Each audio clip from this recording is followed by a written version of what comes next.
Welcome to the first Cricket8 watch along of this IPL season. We have thawed out Rob Barron, who's been in a in one of those frozen things that I don't know, was it Ronald Reagan? No, Walt Disney, whoever it was, that was put in one of those cryogenic chambers. That's what Rob Barron's been in, waiting for this. Unfortunately, though, Cricket8 forgot to pay their membership, so Rob Barron stayed in the cryogenic chamber slightly longer than normal.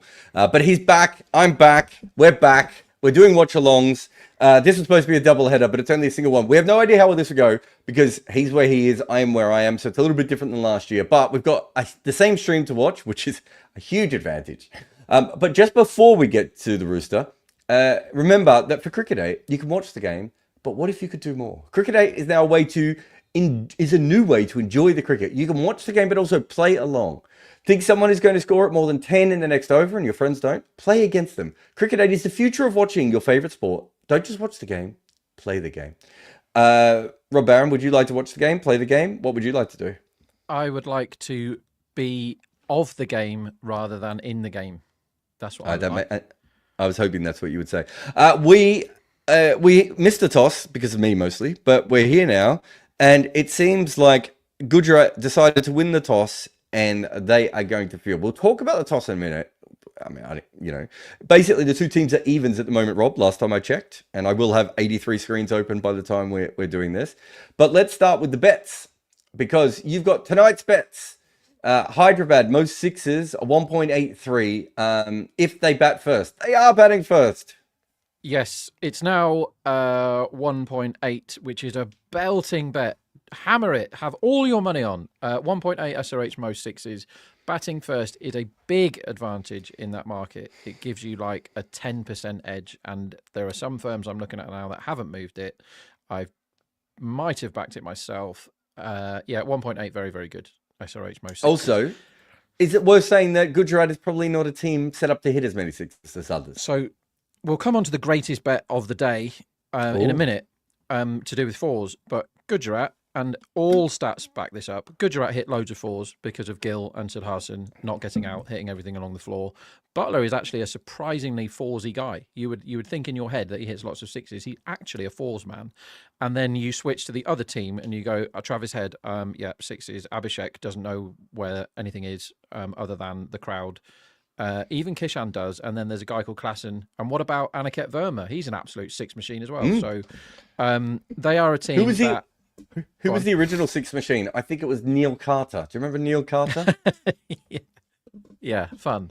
Can we talk nothing but Neil Carter today? Have you ever met Neil Carter? One of the loveliest men in cricket. I have not. Who was the guy that played for Essex that might have played like one IPL game? Napier? Oh no, you're talking about yes, Napier. Oh, no, was Napier? Yeah, Napier. Yeah. He had one innings where he got like 16 sixes or something, and everybody wanted on to a school ground though, wasn't it? It wasn't even like a proper cricket ground. I don't think. I think it was. Something right. All right. So we've explained. We've done exactly what we needed to do here. We've explained the best bet, and we've talked about Neil Carter and Graham Napier. Those are for the kids. All right. The second best bet is over 28.5 on Gujarat's opening stand, a price of 1.83. So you're backing Sudharsan and Gill versus Mohammad Shami, I suppose. Yeah, I'm not overly worried about the opening bowlers for SRH, but it's just numbers, Jarrod. They defer risk, this team, Gujarat, probably to their detriment as far as their results go, but they don't come out and try and hit every single ball for six, which is what SRH are going to do in a minute. They build into their innings and they take their time to get into their work. And Sudharsan, if you've noticed, never ever gets out. So he kind of always gets, he's got, what has he got? 5 50s out of the last 7 and a 49 last time. He always gets 20, and he normally gets 30 before he starts playing shots. Yeah, that's a pretty good bet, that over 28.5. It sounds high because we're used to seeing lines 22, 23, but they're that much better than everybody else, that opening stand. Yeah, I think I'd also probably go along with that. And what I would say is that Shami's only got 1 wicket in the tournament so far. I think that's right. Is it 1 or 2? It's not many anyway. He's not striking the way that you would expect Mohammad Shami to. I expect him to come into form later on, but at the moment, I'm not too worried about that. All right. I like this. top Gujarat bowler, Sai Kishore, who is bowling beautifully at the moment. 4.75. I can see that. I can taste it. He's under the radar, is Sai Kishore. He's actually bowled beautifully well in this IPL. Like, really, really impressive. And he's got poles already. I think he's got 6 already. Rashid Khan, they have unlocked the cheat code of Rashid Khan, which is attack him, and he craps himself and doesn't quite know what to do. Basically, Rashid Khan isn't quite landing it how he used to, and he doesn't like the way cricket's going.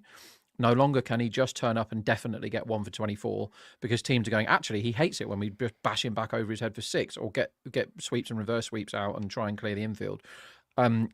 It's a different proposition, but let's say Rashid Khan does bowl dry, that brings Kishore into the game even more, because he is getting all of Rashid Khan's wickets right now. He's been super impressive, and not many people have spoken about him much in this IPL. That's why you're getting prices like 4.75. He's going to bowl his overs. He is a constant threat, and SRH cannot resist trying to mow him. So he is going to get poles today. There's lots of ways you can get behind Kishore. Over 21.5 performance points. That's pretty good. He's a decent bat. He's a good fielder. Man of the match, 20 something. Probably not his ground for man of the match. It's probably going to be to a batter that gets 85. But top wicket taker in that team. Well, Washington's in today. Rashid Khan. We'll get to.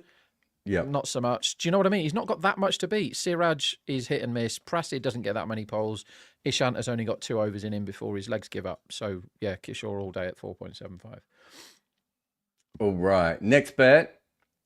Unders on Abhishek Sharma. Rob Barron is selling the Sunrisers openers here. Yeah. Yeah, he's not playing very well, Jarrod. Simple as that. His last 3 scores are 2, 1 and 6. And he got 24 before that, so that's 4 out of 4. He hasn't cleared his line. 24.5 is too many. I think it should be probably 20. Obviously, this is a good deck, and obviously he could just go 4 6s off the edge in the first over, and you've done your dough. However, 24.5 is probably 4 too many, so it becomes a bet at 1.83. It's not anywhere near as good as the next bet you're going to show, but it is pretty good. Would you say that the next bet is Rob Barron's lock of the week? Yes, this is my lock of the week. Again, another reference for young people. Somebody needs to send me a massive, giant comedy prop padlock thing so I can make this my absolute lock of the week. So we touched on this before. SRH deal in 6s, and they constantly try and deal in 6s, and Gujarat don't. They try and deal in 4s. Just look at you can go into the stats of it. I'm not going to go into all of the stats, but basically 4 of the players for SRH hit 10% of their balls for 6 or more. 4 of them. How many of them do that for Gujarat? 0 of them. Okay, so that is a very big difference. One of the teams hits loads of 6s, the other teams hit loads of 4s, and the 3 biggest 4s hitters in the competition are numbers 1, 2, and 3 for Gujarat. So I think Kohli would probably be in that mix as well. I don't have his numbers in front of me. But you want to be on Gujarat most 4s. Do you know how many times SRH... So SRH have had a bad start to the season. You might say, well, they're going to all click today. So SRH were the best or second best team in the IPL last season, mainly because of their intent. In their last 20 IPL games, including the whole of last season and the season so far, how many times do you think Sunrisers have won most 4s? 0. Is it 0? It's 3. Oh, so I ruined the joke. 3 out of 20. Why am I getting evens? Why am I getting even money? Why do they think it's half? That is a wonderful bet. And it is my, once again, lock of the week. Would you call it your lock of the week, though? Once again, it's my lock of the week. Okay, we have another best bet, which is Sai Sudarshan over 27.5, which is my lock. Sorry. Yeah, just look at his recent scores. He's an absolute machine. I mean, look at his recent scores and say why his run line starts with a 2, because it shouldn't. It should start with a 3, and it probably should be followed by a 5. It's a really good bet, that. He is So incredibly consistent, Sudharson. Like, how many times does that man let you down when you're on over 20 something? He may or may not kick on. That's his potential weakness. But I am still thinking about the on drive that he played in the second game of this competition. He is so good early. I don't think he should open, for what it's worth. I think he should bat 3. I think he's much better suited coming in after that first over swung, but he's had no issues with it, has he? He looks fine. I just think I would prefer having Butler at the top. But anyway, so Sudharson over 27.5. You'd have picked up 7 times out of the last 8. He is a run machine, and I'm happy to be on him every time. That's a good one. And our last bet is Heinrich Classen, the highest run scorer for Hyderabad at 8.5. So you think he's back in form? You're ready to say that, not maybe peak Classen, but some version of. Yeah, so I actually think that price is gone. It was definitely there when I sent these, but I think it's been backed into oblivion. At 8.5, he is always a bet. He actually won last time, even though he only got 30 or something. He's actually got scores in every game and hasn't kicked on in any of them. So his scores so far, 34, 26, 32, 33. So he's set himself and then not done it. He went 6-6 against Narayan last time at Eden Gardens, didn't he? But they needed like 25 and over. The game was done. So whatever he did there is kind of irrelevant. He got run out in the other one where he looked really good. He is ticking. Who else in the whole SRH batting lineup can you say is in good form? Exactly. I mean, a moment's silence. Are you saying Kishan is because he got runs in one of them? Like Reddy's got to 20 and played a stupid shot every time. Head's not head. Abhishek's in awful form. Verma's fun. I mean, there are some markets around Verma. If you like Verma, you can get big prices on him. Well, we saw they changed their side, didn't they? They brought in Kamindo Mendes for the last game, partly because they wanted more batting, right? Like, there's no doubt that they're worried about their batting at the moment. Big time. Just on Verma, briefly. He is so eye-catching and so much fun. And he's got a 36 and a unbelievable 74 off not many against Delhi. How many was that off? 41, 6 sixes. You can get 10 to 1. Verma gets the most 6s for SRH today. That's huge. And you can get bigger than 33 to 1 that he gets man of the match. Now, he's the sort of guy, he's already got 1. He's the sort of guy that, oh no, they gave it to Stark for his fifer, didn't they? He should have got 1. He's one of those guys that will get it once a season when he comes off, because he's only got to bat for 25 balls and he will get an enormous score because he's a great hitter in the middle. I'm a huge fan of him, so he's quite underrated, Verma. But that's not one of your bets. Let's say I might have had some interest bets to do with that man, but we can't tell everyone to back everything. You've got to use your own brains in some ways, guys. Do you? Nah, just follow what we say. Don't make me tap the sign, Jarrod. Follow blindly, bet with Rob Barron. Of course, don't bet if you don't know what you're doing, and don't bet if you don't like Rob Barron. I think are the basic rules there. Let's just go through the teams. Sunrisers, who'll be batting first: Travis Head, Abhishek Sharma, Ishan Kishan, Nitesh Kumar Reddy, Heinrich Classen, Aniket Verma, Kamindu, Pat Cummins, Zishan Ansari, Jaydev Unadkat is back. One of the greatest bowl. At least we know when he'll be bowling. It will be the power play. And Mohammad Shami. And then for Gujarat, we have Shubman Gill, Sai Sadashan, Josh Butler, Rahul Tawatia, Shahrukh Khan, Rashid Khan, Washington Sundar, Sai Kishore, Mohammad Siraj, Prashid Krishna, and Ishant Sharma. So to start with, we're going to have the 3 Indian seam bowlers of Mohammad Siraj, Prashid Krishna, and Ishant Sharma bowling at Travis Head and Abhishek Sharma. I thought Mohammad Siraj and Prashid Krishna bowled really well in the last game.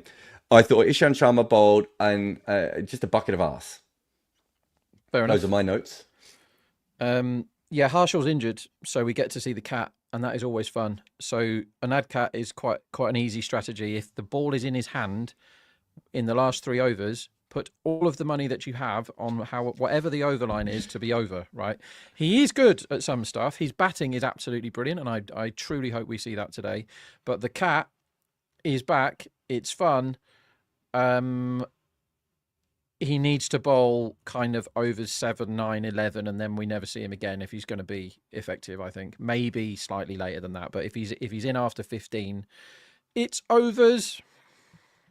Yeah, no, definitely. I reckon we got stung on one over last year where we went all in on overs and he managed to get like a run under the line or something. I think we had worked out on air that he should have gone for 18 runs in one over, and it didn't quite go the way that we wanted. But these things happen. What have we got here? Washington Sundar obviously coming in for Gujarat.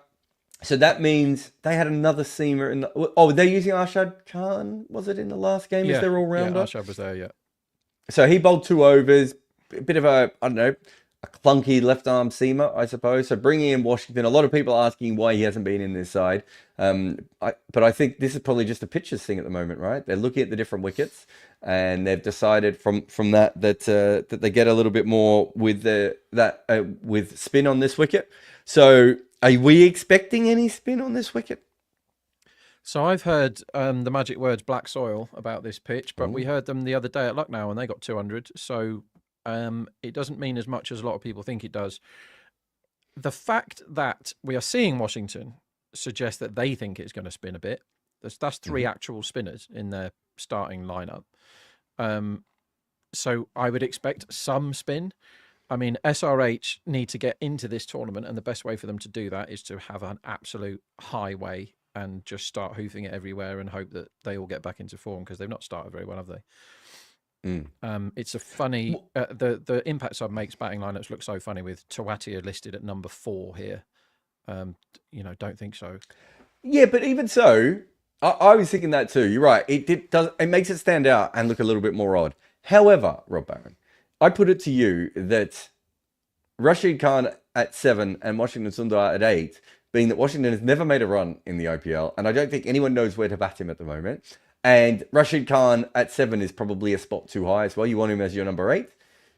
There's a question mark over this. I think that's fair to say. I mean, even if Rahul Tewati comes in at 5, is he a 5 at this level? Is he a 6? No, he's a guy that once a season wins you a game when you're 25-1, and that's it. And he doesn't do anything else. He's infuriating, and most of the time he comes in when they need 12 and over, and if he decides that he can't be bothered, then they just lose. And if he decides he's going to do it, he waits until they need 19 and over, and then he starts hitting 6s everywhere in the one game that he does it. Like, he's a luxury man. Basically, their batting lineup is 3 unbelievable anchors who can each explode and nobody else, and they hope that someone else does something. Jarrod Khan, I thought, looked very good last season when he came up the order. Same. But he hasn't been given any responsibility at all this season. But when you've got those 3 at the top, your batting is going to be fine. But Gujarat make the same mistake time and time again, is they don't go hard enough. And this is the sort of this is why they're batting second, right? They're basically saying, we have no idea how to pace an innings batting first. We never go hard enough, so we'll just see how many we give up, and then we'll try and chase those. But Sad Hassan will not try and hit 6s from ball 1 if they're chasing 280 today. They will still try and build their way into it. It's going to be interesting. We're starting in 8 minutes. This is one of the more interesting games of the IPL so far. We haven't had many classics, have we? We had the Ashutosh one that was really fun, but the rest, it's not been super duper yet. No. Just on who was I going to ask you about? Rahul Tewati. Could you give me odds, right, off the top of your head, on how likely it is for Rahul Tewati to bowl a delivery this IPL? Okay, off the top of my head, I think I've seen him bowl 3 times in the IPL, and I'm guessing you've seen him bowl. You've seen him bowl more than that. He's got He's got 32 wickets. Has he? Yeah, well, he bowls the flying saucer, doesn't he? No. He bowls the crap leg spin. You're thinking of Rian Parag. Oh, I love those. Oh, right, okay. Tewati's horrible leggies. To bowl a ball in this IPL, he's about... How's the rest of the bowling lineup going? And you get a 6th bowler, right? He's about 4-1 to bowl a ball in the whole competition, I would say. So he bowled 0 balls last season. He bowled 2 overs the season before and 6 overs the season previous. He's not taken a wicket since 2021. He's been impact subbed out of bowling completely. But I'd like to think he gets an over. I'd like to think I'd take you at 4s there. I think that's fair. What was the other thing we had? And Hyderabad. We've already talked about the fact that they've made a change here with Unadkat coming in for Harshal Patel, who is injured.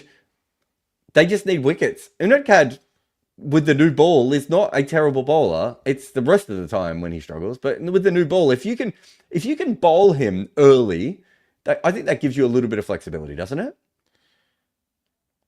Yeah, I mean, I want as much an Adcat as I can possibly get in my life. I'm very happy he's here. It's apparently Harshaw's ill, not injured. I'm hearing. Oh, okay, same thing. He's not playing, is he? I want to see Kamindu bowl with both arms and maybe a leg if he's gonna. Like, no one said anything about that when he bowled with each arm last time. That was really fun. Also, he bowled one over, took 1 for 4, and that was it for the day. Yeah, that's interesting news. I think Reddy might bowl. Like he's not done much of that yet. I don't know. Like they when the batting clicks, they're unbelievable. But at the moment, none of them are in particularly good form, and they look like a rubbish team when the batting doesn't fire. Because Cummins isn't anything in T20 bowling. Like he improved last season a fair bit, but Cummins is okay on certain kinds of pitches and maybe defending big totals. But other than that, and if you're not making big totals, Cummins isn't going to blast through many teams in T20 cricket. We got a question here from Bluey, Super Chat. You can send us Super Chats, who says, and I reckon Bluey asked the exact same question to me and Robbie Utapa this morning, but he said, what have you made of CSK's use of spin so far? I'll let you answer this. So I don't know what to say about Fleming's comments of we don't know anything about what the pitch is going to do. Seems unlikely.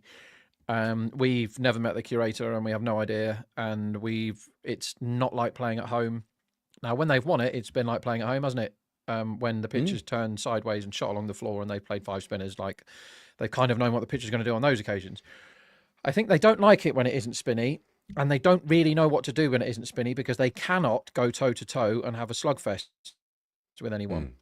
They can't do that, Chennai. They don't have the firepower. Dubé doesn't look like he's any good this season. And when he's in a bad trot, guys that cannot move their feet like him can't suddenly flick into the good version of themselves. He can't get himself going. He just stands there and slogs one along on and walks off again.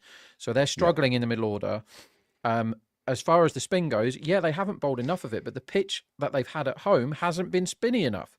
So they're playing on a pitch that's too good, and then they're getting walloped.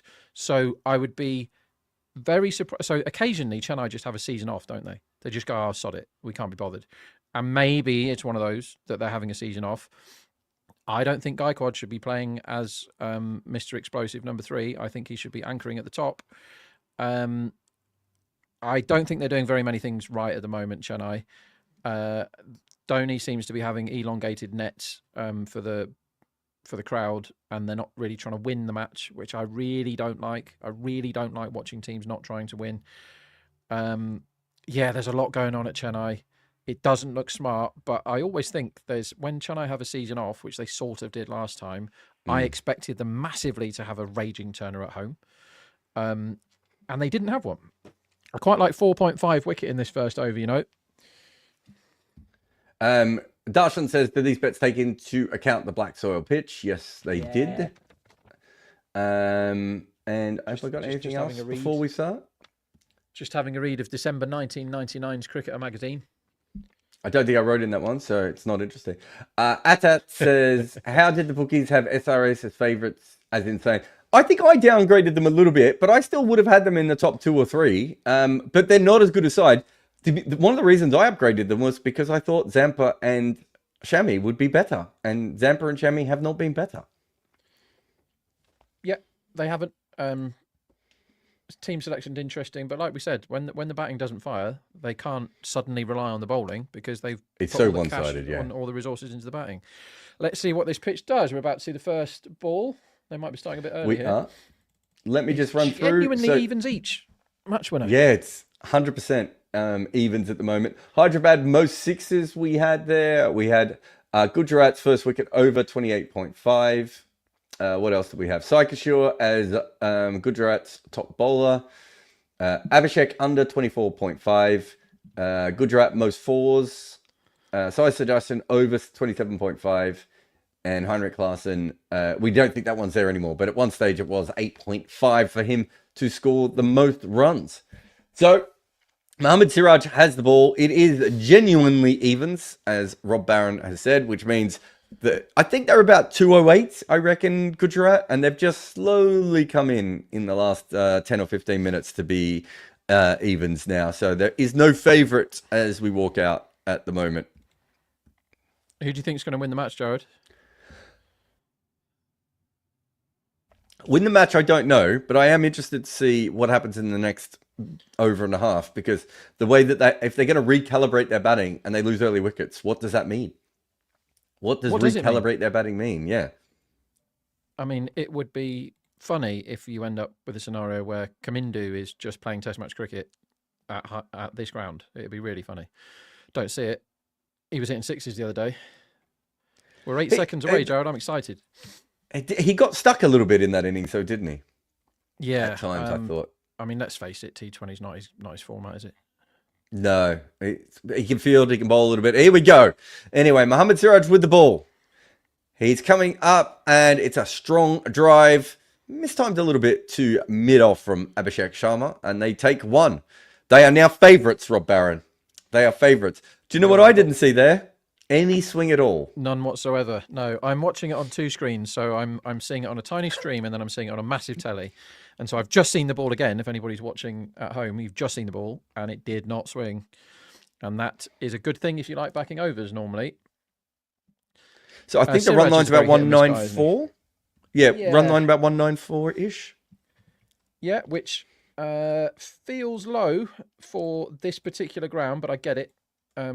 We don't know what the pitch is going to do yet. It might rag. We've got no idea. Oh, he's got an inside edge past the stumps here. Josh Butler's got half a glove on it. They might get it in. No, it's gone for 4. Wow, that was lucky.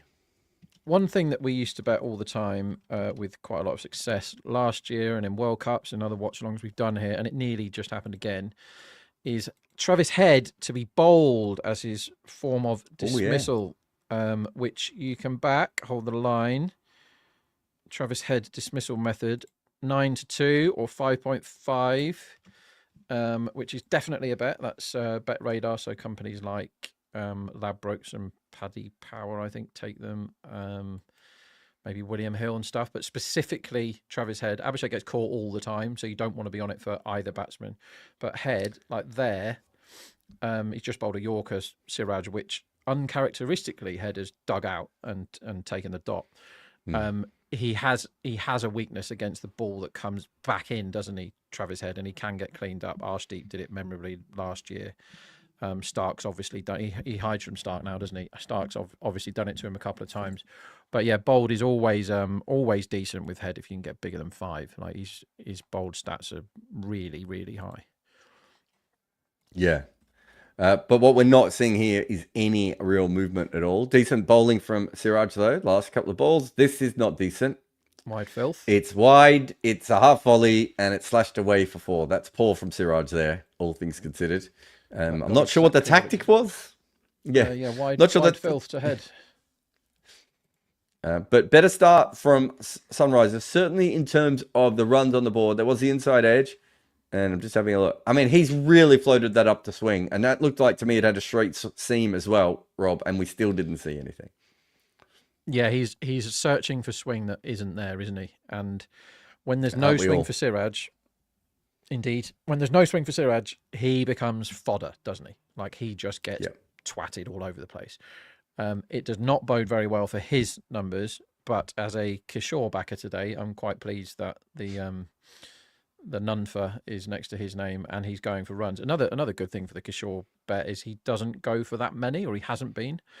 And if it ties, so if he gets 2 wickets and Siraj gets 2 wickets, then Kishore's going to win on runs conceded, you'd have thought. Strong start for the men in orange. Yep. So they got 9 runs off the first 5 balls as well. And just having a look at the lineup there, who's on the bench. But this is the last ball of Mohammad Siraj's over. And it's flicked to short mid-wicket. And is that out? It is out. It's caught at short mid-wicket. Right. Now that we were not expecting. That came from absolutely nowhere. So far, this looked like a very flat wicket. So many times this year, Sunrisers have just made it look so simple when giving wickets away. I'd like to see a close-up of that. Maybe did he roll his fingers on it? Rob, let's have a look. Yeah, go on.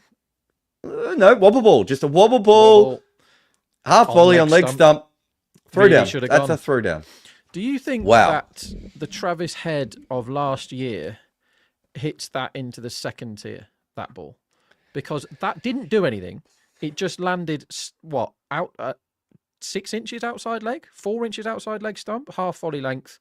Just give it the treatment, and that's a 6, right? He doesn't always, compared to Abhishek Sharma or Phil Salt, he doesn't always go nuts in the first over, though, does he? No, he doesn't. He didn't do that last year.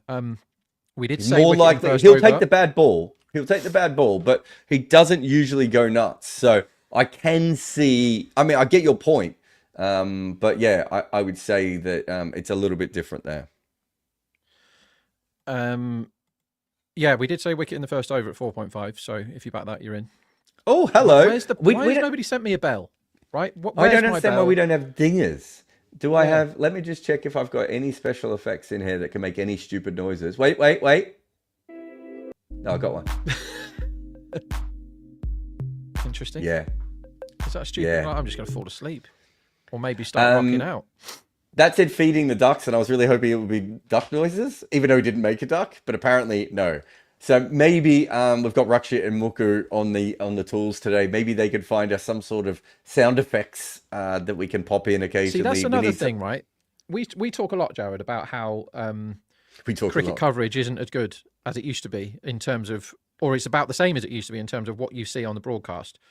Ishant's first ball, push to cover, no run.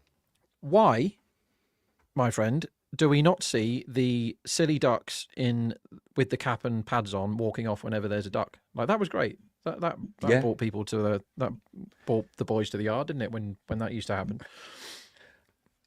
I think didn't SA20 bring it back this year? I thought I saw a duck graphic for them. Oh, maybe.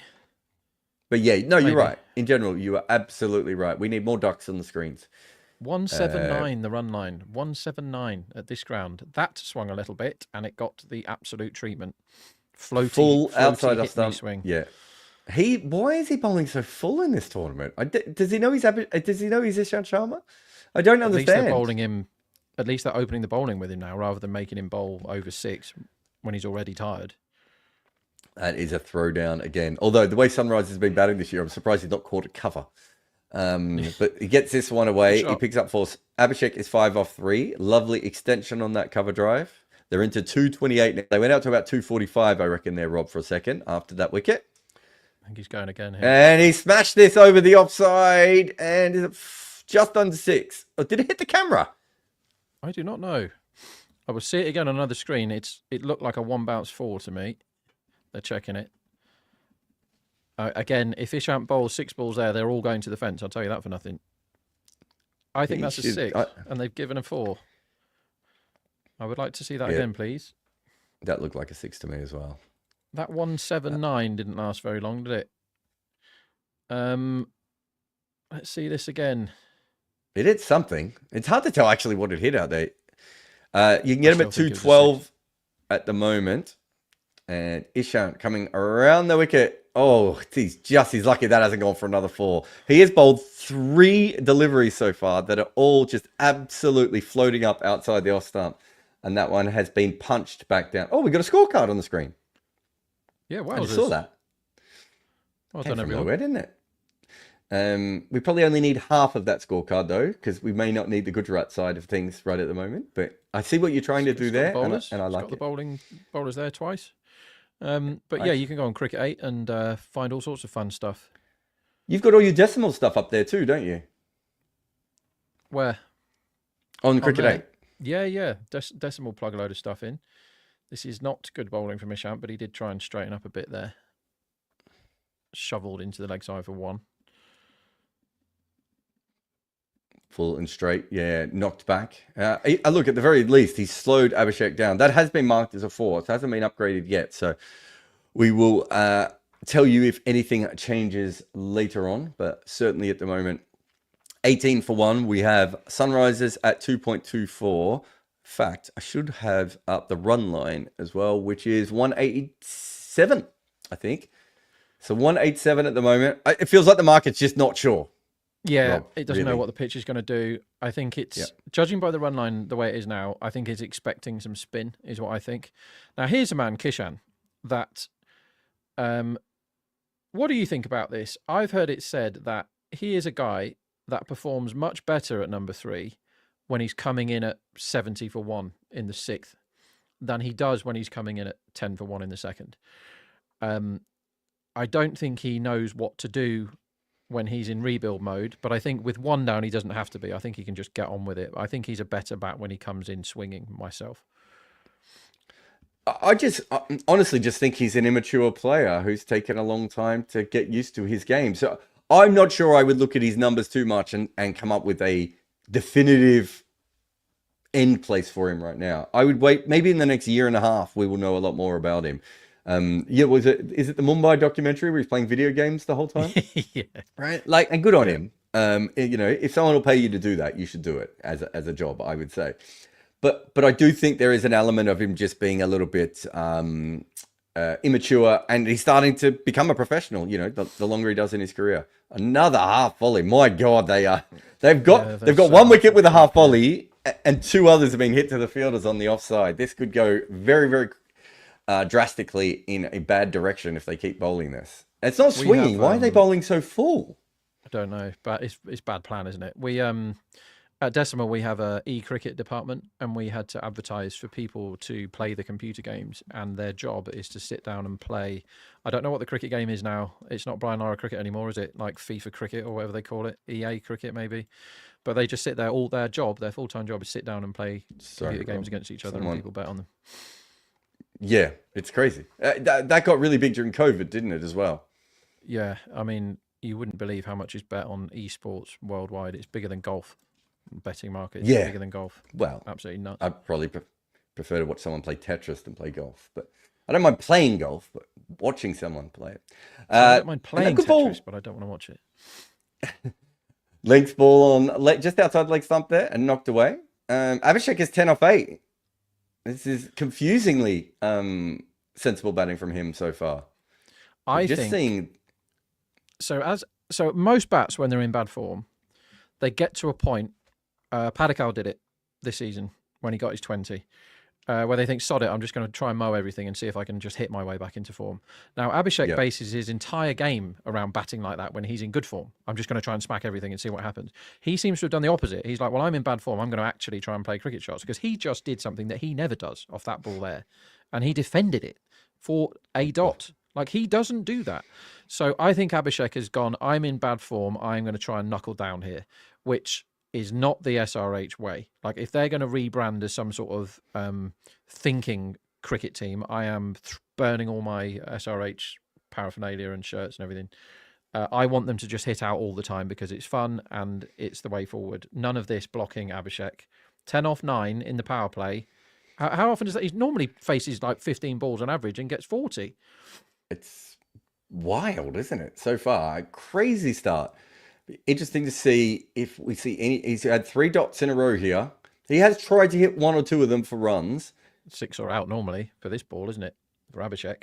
Next one's on a length as well. He's pushed this nice. The timing's okay. Wouldn't have gone for 4, but again, he finds cover. Wow. This is not the Abhishek Sharma that we are used to. He has recalibrated himself into something else. Literally, he used to be a toaster, and at the moment, he might be a waffle maker. I mean, that's what they all say about him.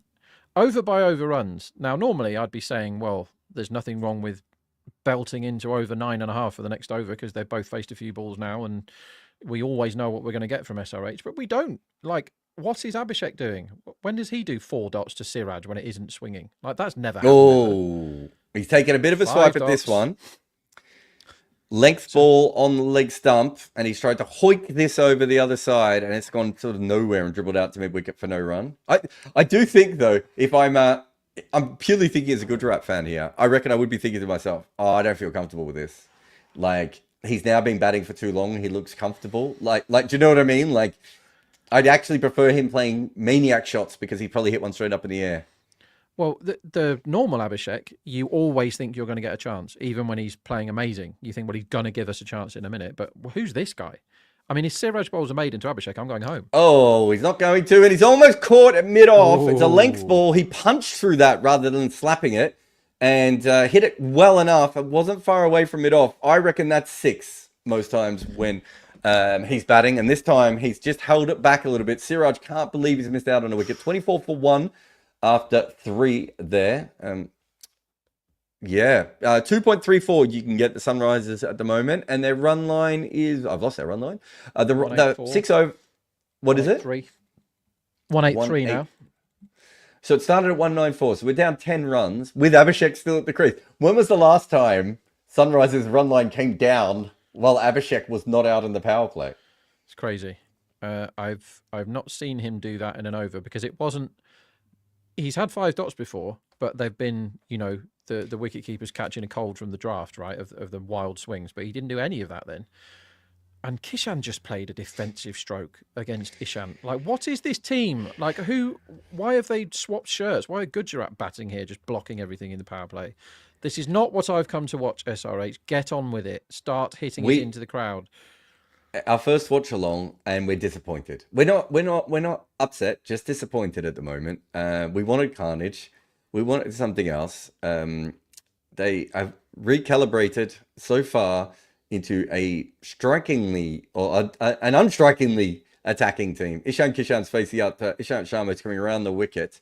Or is he changing to over, actually, as I say that? A lot of dot balls so far. One of the boundaries we've seen was dumb luck, the inside edge back past the stumps. We saw another one was a horrendous ball, and the other one was poked down the ground, I think it's fair to say. Yeah, I don't understand this cricket team I'm watching. Maybe Kishan gets on with it here.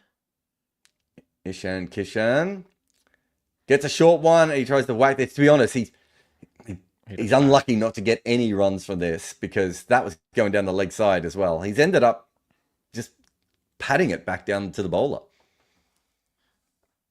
Yeah, bookie's giving Kishan another 25. That feels like a lot when he hasn't got one away yet. This is weird. I haven't seen anything in the wicket to suggest that the ball's not coming on or anything like that. I think it's an out-of-form batting lineup that have probably spoken before this game and said, lads, we can't just hit out, which I'm really surprised by, actually. I thought, when you've got to the final of the tournament doing exactly that. Oh, half volley outside off stump. That's almost 6 over covers. That is different. I wonder if that will spook the market or anything and change how we see. No, they're still 2.36, so everyone's still waiting. But he has bowled a few floaty ones, and finally, that was kitchen sink-esque, wasn't it? Yeah. What I would like them to do is stop hitting 1-bounce 4s and turn them into 6s, because 6s are good and 4s are bad this innings. So stop doing that, Ishan. That a reminder of where Rob's money is in that last one. Yeah, stop hitting 1-bounce 4s over and over again. Get in the gym, Ishan. Get out of the computer game playing room and go to the gym. And that is edge for 4. Another 4. Oh my God. How many 4s have you? Edge. Now, this shows you've done all the research. You know everything about this team. And then you've come in and you've got the 4 happy Sunrisers that you were not expecting here. 7 4s and no 6s from this team in the power play is unprecedented and unwanted. This is where you might as well sub Ishan out, by the way. You might as well say that's enough. Like, you're an absolute liability in the field. Your knees don't stand up to bowling any more overs. All you're doing is landing floaty half volleys just outside off stump. I would literally sub him out right now if I was him. Mid over. This one's outside off stump and it's pushed out to deep backward point. The chop out man. And they're just going to get 1 run there. But that looked this pitch looks very easy. I just sent a message to our man, Barron, just to say, am I missing something? Like, is there something in the data that me and Rob can't see here? Because it looks like a very easy wicket to bat on at the moment. They're into 2.26 now. The old Ishant would be, what would the odds of the old Ishant be on a 6 here? 4s? Not Ishant, Abhishek, sorry, like Ishant to Abhishek. Abhishek feels like when he's faced 12 balls of this sort of rubbish, he probably is 1 in 5 to hit it for 6. Let's see what he does. He's almost out caught. Instead of being caught, though, it's bounced, I think, in front of Sai Kishore, and it's gone for 4. And just for a second, something came out of Ishant Sharma's teeth that looked like fangs. I'm going to assume it's not fangs, everyone, but he's knocked that away for another boundary. So another 4, just in case you've just come in and you're like, these guys, do they know what they're talking about? Do they? Let's just have a look. Most sixes bet Rob Barron, 1.83. If Hyderabad bat first, it's not working for you, is it? Lump job. Not just yet. But your bigger bet was on the most 4s, though, wasn't it? Your bigger bet wasn't on the most 6s. It was on the most 4s, yeah. So dropping them for 4 and misfielding for 4 is unacceptable. They also definitely hit a 6 that they gave it a 4. They actually did that to kill me in the Champions Trophy. Jofra Archer hit a massive 6 straight down the ground, and I was on over however many 6s it was. Let's say I was on over 7.5, and that was the 8th, and it was very clearly a 6. And then they all went, that's a 4. And I was like, well, yeah, but it was a 6, right? So someone's going to say something to somebody. It's an international cricket match, like they're reasonably important things. Like it's a major tournament, and nobody ever checked it. And they showed it at half time. It's like a yard over the rope. Yeah, gambling gods, when they don't want you to have fun, can really go for you. A friend of ours just sent us a message who says Hyderabad is now 1.16 for most 4s. 1.16? 1.16 for most 4s. Okay, we'll just absolutely hammer the other side then.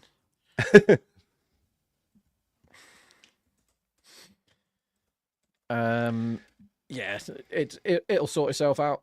There's a long way to go in this game. How are they 38 for 1? They haven't played a shot yet. Yep, well, a lot of 4s. Sorry.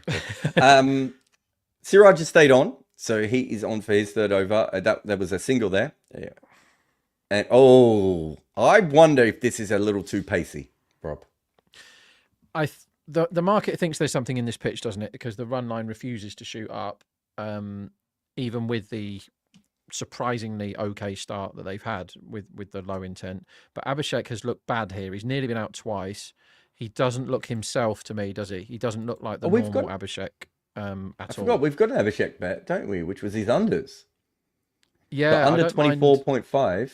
I don't mind reloading now. They're giving him another 24.5 now. I'm just looking at Bet365. They've got his line at 42.5, which seems. Wait for this ball. Yeah, he's blocking. That seems really high. I am backing that right now. And I mean, let's say in some fantasy world where I had these accounts, I would be backing under 42.5 for Abhishek right now because he doesn't look good for his 18. How many times is Abhishek 18 off 15? He's normally 18 off 5. Do you remember that game when India collapsed against England and he batted more within himself? But I don't remember him being at this pace unless I'm just misremembering or... He just doesn't do it, does he? It's just not his thing. Anyway, and he is out. He is caught at mid-on. Boom. Wow. Pay me. There we go. So we just gave you the unders. We have no special effects sound things. Dinga, donga, donga, dinga, dinga. There you go. As they say in the classics, Rob. That was a bird flying away. Nice. We do have something. Ducks. Duck for his 18 off 16. What a ridiculous innings that was. That was another half volley on leg stump, I would suggest too. Yeah, nothing delivery. It didn't stop. He's blaming the bottom of his bat as he trudges off. That was a poor innings, but it lands a few bets, which is nice. The under 20, what was it? Under 24.5 or 23.5, and then the lump on. The under 42.5, 1 second before he was dismissed. So you're welcome. That's enough from me. Winners everywhere. 2.96 they're on now. I mean, the run line is 175. They need somebody to be in good form with the bat. It's too early for Classen, in my opinion. I would not be sending Classen in now. But if they've sent in Reddy, Reddy is batting next. And he needs a score. So what Reddy's been doing is looking good for his 20 and then playing ridiculous shots. So he's got, 30 twice and 19 once. He ducked. He got a duck at Vizag. But he hasn't kicked on yet, whereas last year was something of a breakthrough season for him, wasn't it? And he carried that form into the India side and looked probably their best bat in the test matches. when was that? 9 months ago. But what a weird start to the game from SRH. Like a low intent, bad formy. They look like wimps, don't they? Wimps in this game. It's good very, play very like odd. Just sort of blocking it around. I mean, and the thing is, there are certain times where you go, well, it was swinging loads, so there's no disgrace in being 38 for 2 because it's been swinging miles, and Siraj, they kept him on for a third over. He's bowled crap. Like, he's just landing it, and Ishant was just bowling floaty half volleys. And this is what you get when a team is bang out of form with the bat. It's poor cricket, but I would have preferred to have seen the mega high intent, because sure, they might have been 2 down, but they're probably 60 for 2 instead of 38 for 2. I mean, they're really under it now. They're relying on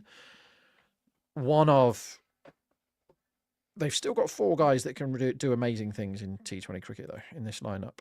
So let's just... I mean, the other interesting thing about so far is they've lost 2 wickets, 2 half volleys. So if we say there is something in this wicket, well, what are we saying? It's a bad wicket for half volleys? Like, it's clearly not. We've seen a bunch of boundaries from them as well. Like, it's a very, very odd thing to be, too worried about, right? Which is, that we're seeing that at the moment. Here comes Prasid, who I think's bowled very well without much returns in his wicket column this IPL. His short ball looks really good to me at the moment, Prasid. And I don't think it would be a bad plan to bomb Reddy new to the crease, or give Kishan one to wake him up. Kishan one to wake him up a bit. No, but it's very Siraj interesting. 2 for 14 off his 3 overs in the power play against SRH when it hasn't swung. How is that possible? Another forward defence from Sunrisers, which might explain the last comment that you just said. And this is punch down to mid-off, but they're going to take 1 run there. Be interesting to see what lengths he bowls. I think he's been bowling a good length so far this season. A couple of times when they actually have dug the ball into the wicket, there was a play and miss from Abhishek, and there was another one that hit Ishan Kishan's leg. So I would say in that conversation, you could definitely make an argument that there is something going on in the wicket. Not with the actual wickets themselves, which have been, throw down balls. Weird. Certainly not Mohammad Siraj's best work. 39 for 2 after 5.1. You'd see the decimal Cricket8 scorecard up on our screen. He's bowled tripe down the leg side, which Nishan Reddy has tried to hit for 12. I mean, that's almost the most intent we have seen so far today. And he probably should have got rid of that delivery, shouldn't he? That probably should have gone. Let me see if my matchup calculator says anything about these 2 bats. I saw someone just say, I think, where is it? Manu John just in the comments said, Sunrisers will now decrease their run rate. It's hard to decrease. It's hard to go much slower. They had, 5 dots in a row before. Another dot here.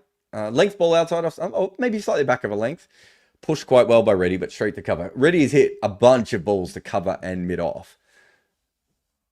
Ashish Neera's on the boundary trying to get someone's attention. I mean, all I can tell you is Classen doesn't particularly like Rashid Khan from his 21 balls faced. Strike rate of 129, which is extremely low for him against that type of spin. Normally murders everybody else, but it's too small a sample size. The matchup calculator is not telling me much that's interesting about this side. I am looking forward to seeing Verma bat. That's what I'm looking forward to see, because he has looked very good. He's the one that has looked super fun, explosive.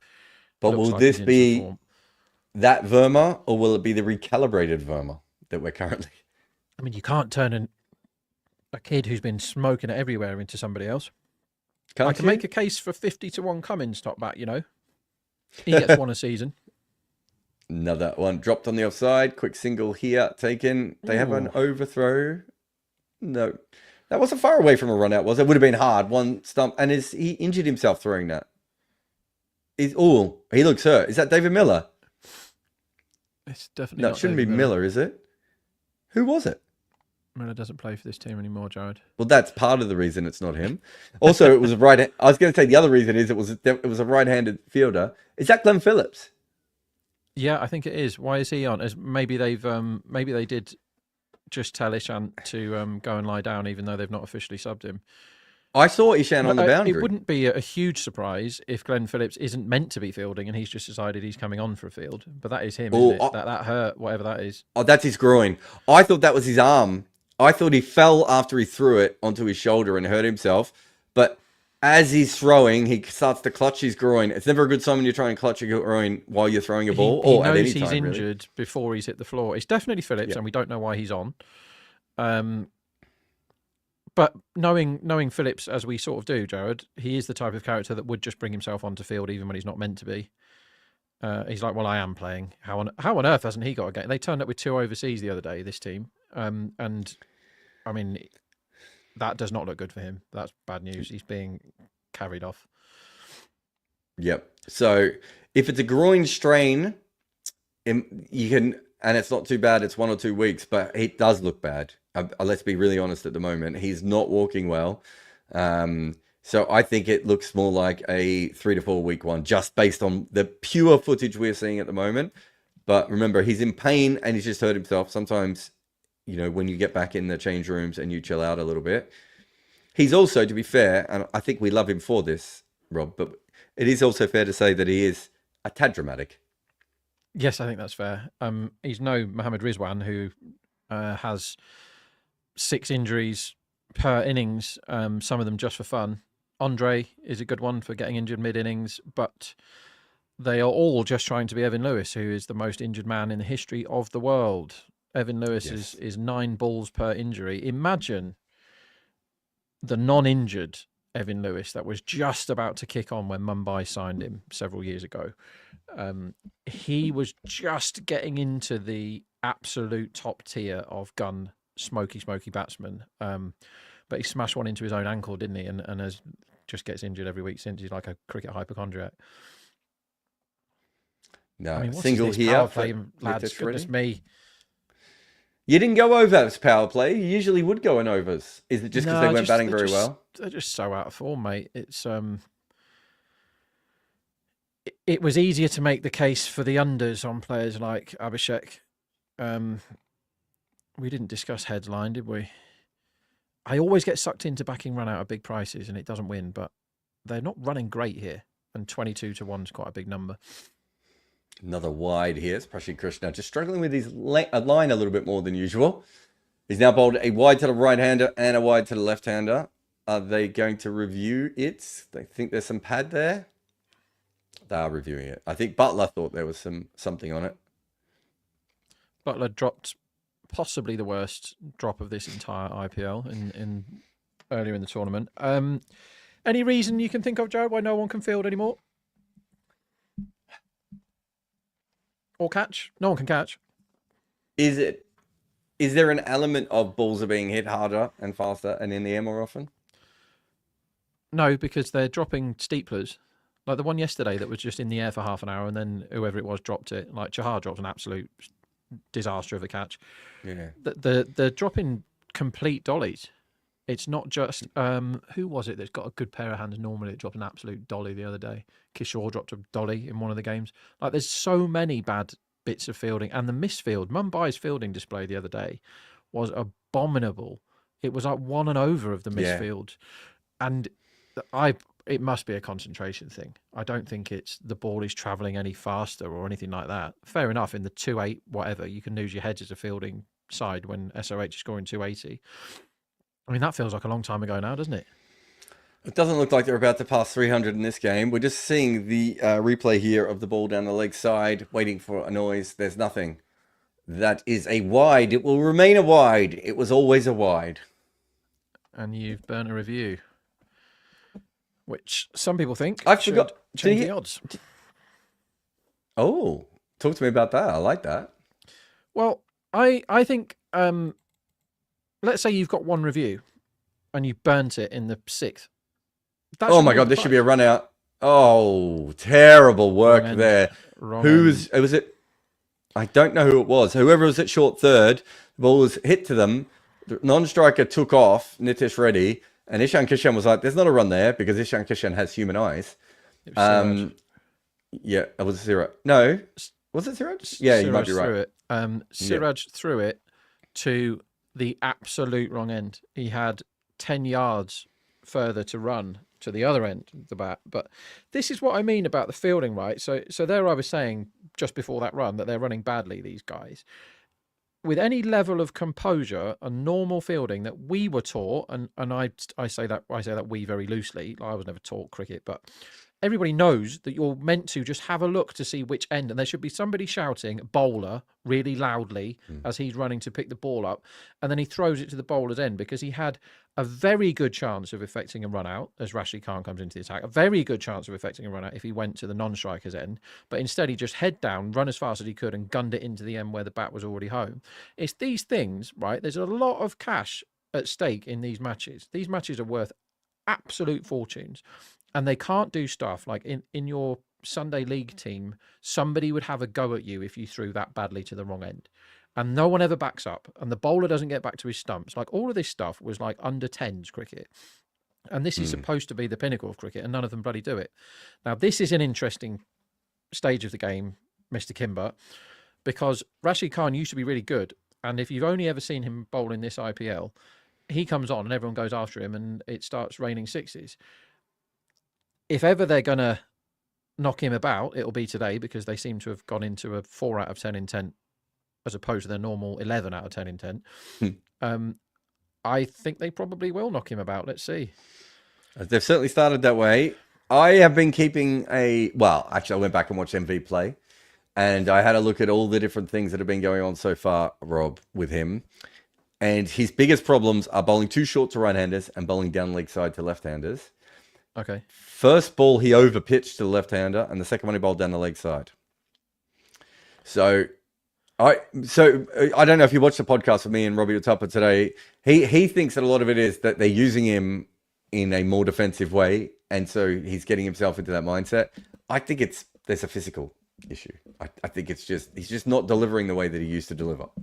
No, he doesn't appear to be the absolutely constant wicket threat. Another thing that's happened in cricket, as they try and get run out again. Another thing that's happened in cricket, particularly in T20 in the last year or so, is LBW seems to have disappeared. And Rashid Khan, I'm thinking of the glory days of when I used to stay up all night betting on the Caribbean Premier League. You would just wait until Narain or pretty much any spinner came on and hammer LBW at 12 to 1 or whatever, and jobs are good, and you didn't really have to think. Then they took reviews out of it and no umpire gave an LBW for a year and a half, and I did my absolute conkers, so I stopped. But nowadays, LBW, you just don't back it anymore because cricketers don't bat anywhere near like they used to. And the rebuild, which is what we've just seen an over of them taking 4 easy singles off Rashid Khan, has kind of gone. And you would not expect this team, SRH, to do it. So the amount of times teams are going, we've had to change the way we trade stuff at Decimal. I've had long conversations with our guys about it. It's like we used to trade like this. When they lost a wicket, you knew that they were going to knock it around for 7 or 8 balls after the wicket, unless it was an amazing start. That has totally gone out of the game. There's only 1 or 2 teams that do it now, and I would not have expected one of them to be SRH today. So, but the LBW, which is such a thing for spinners when they're not being attacked. So if you can't pick somebody who's got a googly, LBW is in the game. But if you're padding up or blocking, another risky run, if you're padding up or blocking, LBW is in the game. But now there's none of that anymore. So LBW, when it used to be a genuine chance in the middle overs, I genuinely can't remember the last time I backed it. I just don't back LBW anymore. It's underpriced. Barron said, Rushing's getting more dip than before. That is why his length is shorter than expected, and he isn't able to control it as well. I think we've seen a few players now who, of recent times, have been looking for more overspin and less side spin. But I think with him, I'm not sure that's a conscious effort. Oh, this could be out. Ishan Kishan has whipped this off his pads. Oh my God. Ishant Sharma has taken the catch and literally looks like an old man. He looks like an old man who has fallen down in a commercial where you need some sort of tag that if you fall down, like you have like a bell rings in your house or something. Like he went down and it took him 10 minutes to fall down. I hope there's a bunch of people to help him up. Anyway, it was down the leg side. We've seen Ishan Kishan try this shot a couple of times. That sort of up and under shot on the leg side. This time gets absolutely nothing on it and cloths it and it goes to short to fine leg and is caught. So another wicket, and Prashant Krishna, who hasn't quite been on top of it so far today, without bowling poorly, he's just struggled a little bit. He's gone away, and well done to Ishan Kishan for styling out the trip over the boundary triangle there as well. I thought a good one. Very well. Yep. Another winner. We told you 24.5 was too many more for him when he was on 2. So yeah, another winning bet. Winning bets everywhere. We called that during the game. So wait a minute. Yeah. We need a sound effect for Rob's winning bet. Where's the sound effect? Not a duck sound effect. I want a klaxon or maybe a manic laugh. As it's Classen time in the 8th over. Now this is a good entry point for Classen.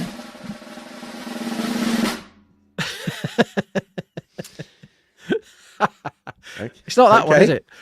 Can we nail that? Nope. Yeah, now we're talking. Yes, please, that one.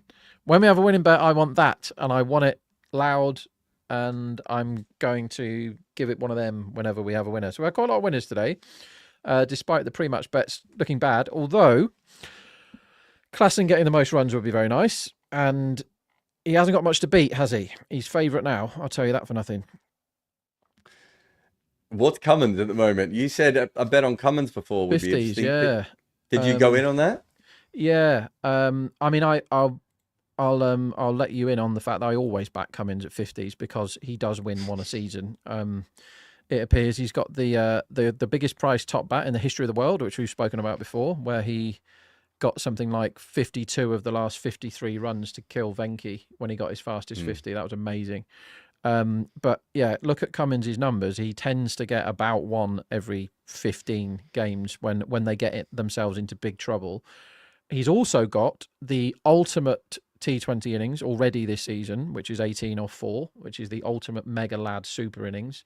If ever you've got 18 for 4 in your life, then you have achieved something pretty special. And like he's 16 to 1 now, it's big enough. Like they're probably going to go. This is the bit where they might be forced to put an extra bat in. That's what I was going to ask. That's the only thing I think at this stage. Predicted after 7 overs was 62 runs, so they're a long way behind. But it does tell you that the Hawkeye data is suggesting there isn't a lot in this. The Hawkeye data is suggesting this is a harder wicket than normal to bat on, I think, and I don't really understand it, but it does feel like there's something going on out there. 23 balls since a boundary for this team. 23 balls. I mean, at least Klassen's the only one that you could say that was really trying to hit a boundary when he got out. Kishan, but yes. We just saw Ishant Sharma fall down again, and I don't know if we could see it enough. He's not going to want to look at that again. Why is he still there? He's going to bowl more. Prashant Krishna, short ball to Heinrich Classen, and he goes through. Well, they're not going to sub him off yet, are they? So they'll keep him out there for a little while, just in case they need him for later, I suppose. I mean, incredible stuff, this. The 6.5 and over from the hittiest side in T20 franchise history. But they've still got. Who do you think comes in, Jarrod, if they have to go extra bat? That is a good question. I was looking at their scorecard a minute ago. Let's have a look. So playing 11. So it is going to be Manohar, isn't it? Yeah, I suppose. Is it Wian Mulder? Can they fit him in, or do they need to? They've got the 4 overseas already. Okay, so they can't do that. So yeah. Tide Manohar, or the man who I saw in an IPL squad at least 15 years ago, whose name I love and who I've never seen, is Sachin Baby. Where the hell is Sachin Baby? And where is Napoleon Einstein when you need him? Why does nobody pick him if we're just picking people on names? Eden Apple Tom. Hey? If you're going to go names, don't get rid of Eden Apple Tom. It's just rude. Yeah, very interesting. Sachin Baby. How old do you think Sachin Baby is, by the way? The thing is, because he's got baby in his name, you assume he's really young, but he can't be. Like I say, I saw him in. I remember printing out the IPL squads when I worked for Boyle Sports, and I worked there in 2009. Right, that's 16 years ago. So he's got to be 34. He's probably 35. How old is he? 36. We got Okay. Mama Tiraj, who's missed a run out before, has now also fumbled one. Doesn't matter at the moment because they're massively ahead in the game, but looks like he's. Well, now they've gone all in. Not sure we needed a double tap, but okay. But it's Rashid Khan bowling here, full to ready. Who knocks this down the long one? Yeah, so he's 36. Okay. It's a bit of the game's in a bit of a lull. Let's have some fun. Sachin Baby, 3,000 first class runs. Wow. 4,500 first class runs. Or 6,000 first class runs. Which one seems closest? The fact that he's 36 means that 6,000 should be the number. How many is it? 6,000. 5,747, an average of 39.9. Okay. How many first class hundreds do you think Sachin Baby has? He's 36. He's been playing for a long time. He's got to have more than Adil Rashid, hasn't he? He does have more than Adil Rashid. I think he's got 13 is my guess, Jarrod. Oh, 14. I'm very happy that I got his age within 1 and centuries within 1, and we're talking about Sachin Baby. I'm pretty pleased with myself. List A, 3,000 runs, strike rate of 79, average of 40 with 400s. T20 cricket never made 100, average of just under 30. Goes for a big swing here, does ready, and Rashid thinks there's an edge, but I didn't see anything there. Nearly swung himself off his feet then. But this is fun, and I hope he manages to keep this up. He's played 100 first-class games. He's played 102 list A games, and he's played 102 T20 games. The wicket-taking ball bounced 20% more than the ball before, which was on the lower end. Maybe that's it. Maybe it's just there's a little bit of variable bounce out there. It doesn't explain the half volleys getting punched to fielders at the start of the game, but it does explain the slower score rate, Rob Barron, as we have a timeout. So this is a thing that if you can get yourself access to this type of data, it can really help with your betting, because we didn't see anything in the pitch. We just look at it early, and I've got it on 2 different screens here, and we go, well, that didn't swing, must be easy. And you see the length that they're landing it on, and you go, well, that's half volley. That's just a floaty half volley outside off from Isham. Why isn't he murdering it into the crowd? Yeah. Variable bounce is something that nobody can cope with. We've spoken about this before. Low bounce is fine. Mega high bounce is fine. Massive rag is fine. All of these things are fine as long as they're predictable, as long as they happen in a uniform way. So if 2 balls land on the same spot, even if they stay really low or even if they bounce really high, it's fine as long as they all do the same thing.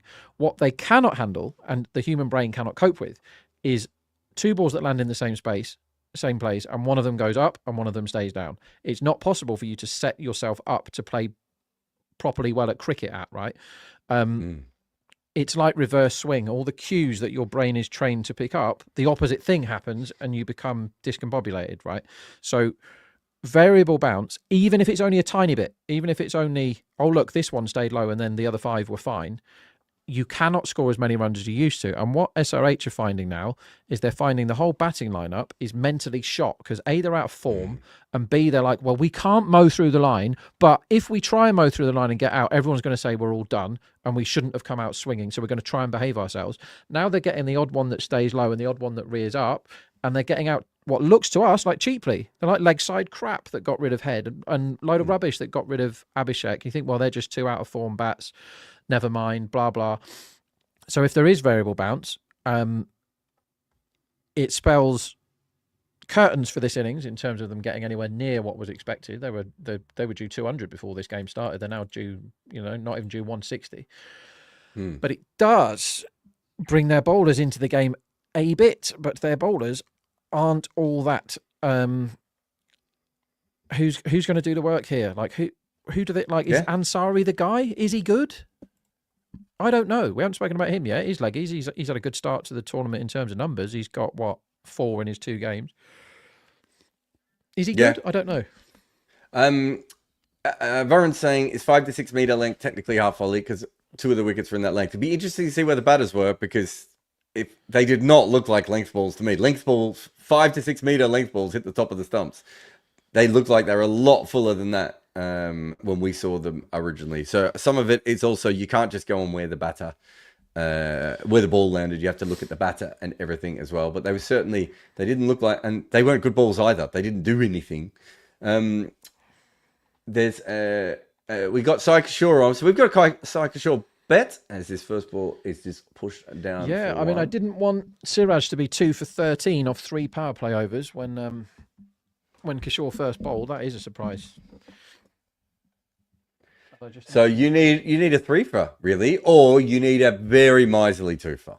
Yeah, I think it's going to have to be 3, isn't it? But I would sacrifice my Kishore for having Classen get the most runs, and he's in a very good spot to get the most runs here, Classen. Psychoshore coming in again on the pads. Just turn around the corner for one. This there. is old school middle overs. Everyone getting one off every ball cricket, isn't it? No one's playing any shots. They're just trying to get singles every ball. And Gujarat are going, please get singles every ball. We'd love you to get 6 for none off the next 4 overs. Do whatever you want, no problem. And SRH will not win this cricket match if they continue to bat like that. How long before Classen has a mo? This is interesting bowling from Psychoshore. We've seen this a little bit. He's started to come over the wicket to the right-handers, but not in that sort of, dare I say it, Ashley Giles or Paul Harris way of defensive bowling. Again, that was on leg stump, probably going to hit off stump with a little bit of spin there. We've seen him even take the wicket in the last game, bowling outside of stump from that line. I think he's just bowling it because no one faces this this style anymore. It's very clever. And when he wants to attack the batter, he comes around the wicket and he bowls a ball that Nitesh Reddy is playing a very good innings here in 1997 ODI cricket. So he is a guy, Kishore, who I think is rapidly improving and is multifaceted. Like, I'm a big fan of Kishore. Like, I'm all in on him. I think he was a good pickup at the auction as he bowls an absolute drag down. A good pickup, but he can do lots of stuff. And he seems to be one of those guys that is, like you just said, he's thinking about the game. He's going, oh, okay. Because a lot of spinners here would just go, well, I'm going to bowl my bang average stock ball because they're not attacking me and I'll take the 6 for none and walk off. And he's actually thinking, well, maybe I can get a wicket here. Maybe I can burgle one of these out. If they're disrespecting me in terms of intent, I'm just going to try and change the angle, try and do something else. But as we said, after ball 1, that was 6 singles as easy as you want that over. That was like a Rizwan Babar ODI middle overs against Jadeja, where they've kind of met before the over and said 6 singles, lads, and they go, yep, and then they just do it. Like, that's the cricket that happened there, was almost predetermined that was going to be 6 singles on to the next over. Like, both sides seem happy with that, and I'm utterly bored by it. Heinrich Classen, I think, was going to whack the one that was pulled in short. I don't think that bounced. And I'm not sure that last ball bounced brilliantly either. So it'd be interesting to see with the spinners if there's just a little bit of lack of bounce at the moment. Seems to be just going through just a little bit lower than we thought it was going to be so far. So Rashid Khan comes in, and it's a reverse sweep by Reddy, who somehow reverse sweeps it through Slips' hands, I think, along the ground. Interesting. But very fine for a reverse sweep there. It might have just been that, again, Rashid Khan's just overpitched this. Yeah, it's a full toss, isn't it? Yeah, bad ball. Wow, another one. He's not the guy, is he? He's not the guy he used to be. There's no pressure on him here. There's no reason for him to bowl that ball. That's why, look, I get all the other stuff that everyone's talking about, but this one is punch to short cover. There's no run. You know, Barron talking about him struggling with the ball dipping and all this sort of stuff. He just doesn't seem to be able to find a length or a line consistently the way he used to. I reckon he's bowled more full tosses this year. Short, and that's going to be whacked for 4 again. Or is it? Or saved out the boundary? If I was the fielder there, instead of letting it go over the boundary, I would have just stopped it. That's what I'd have done. So there does feel like, I think there needs to be more fielding practice where 2 fielders are running at each other and one needs to stay in front and the other one needs to stay behind.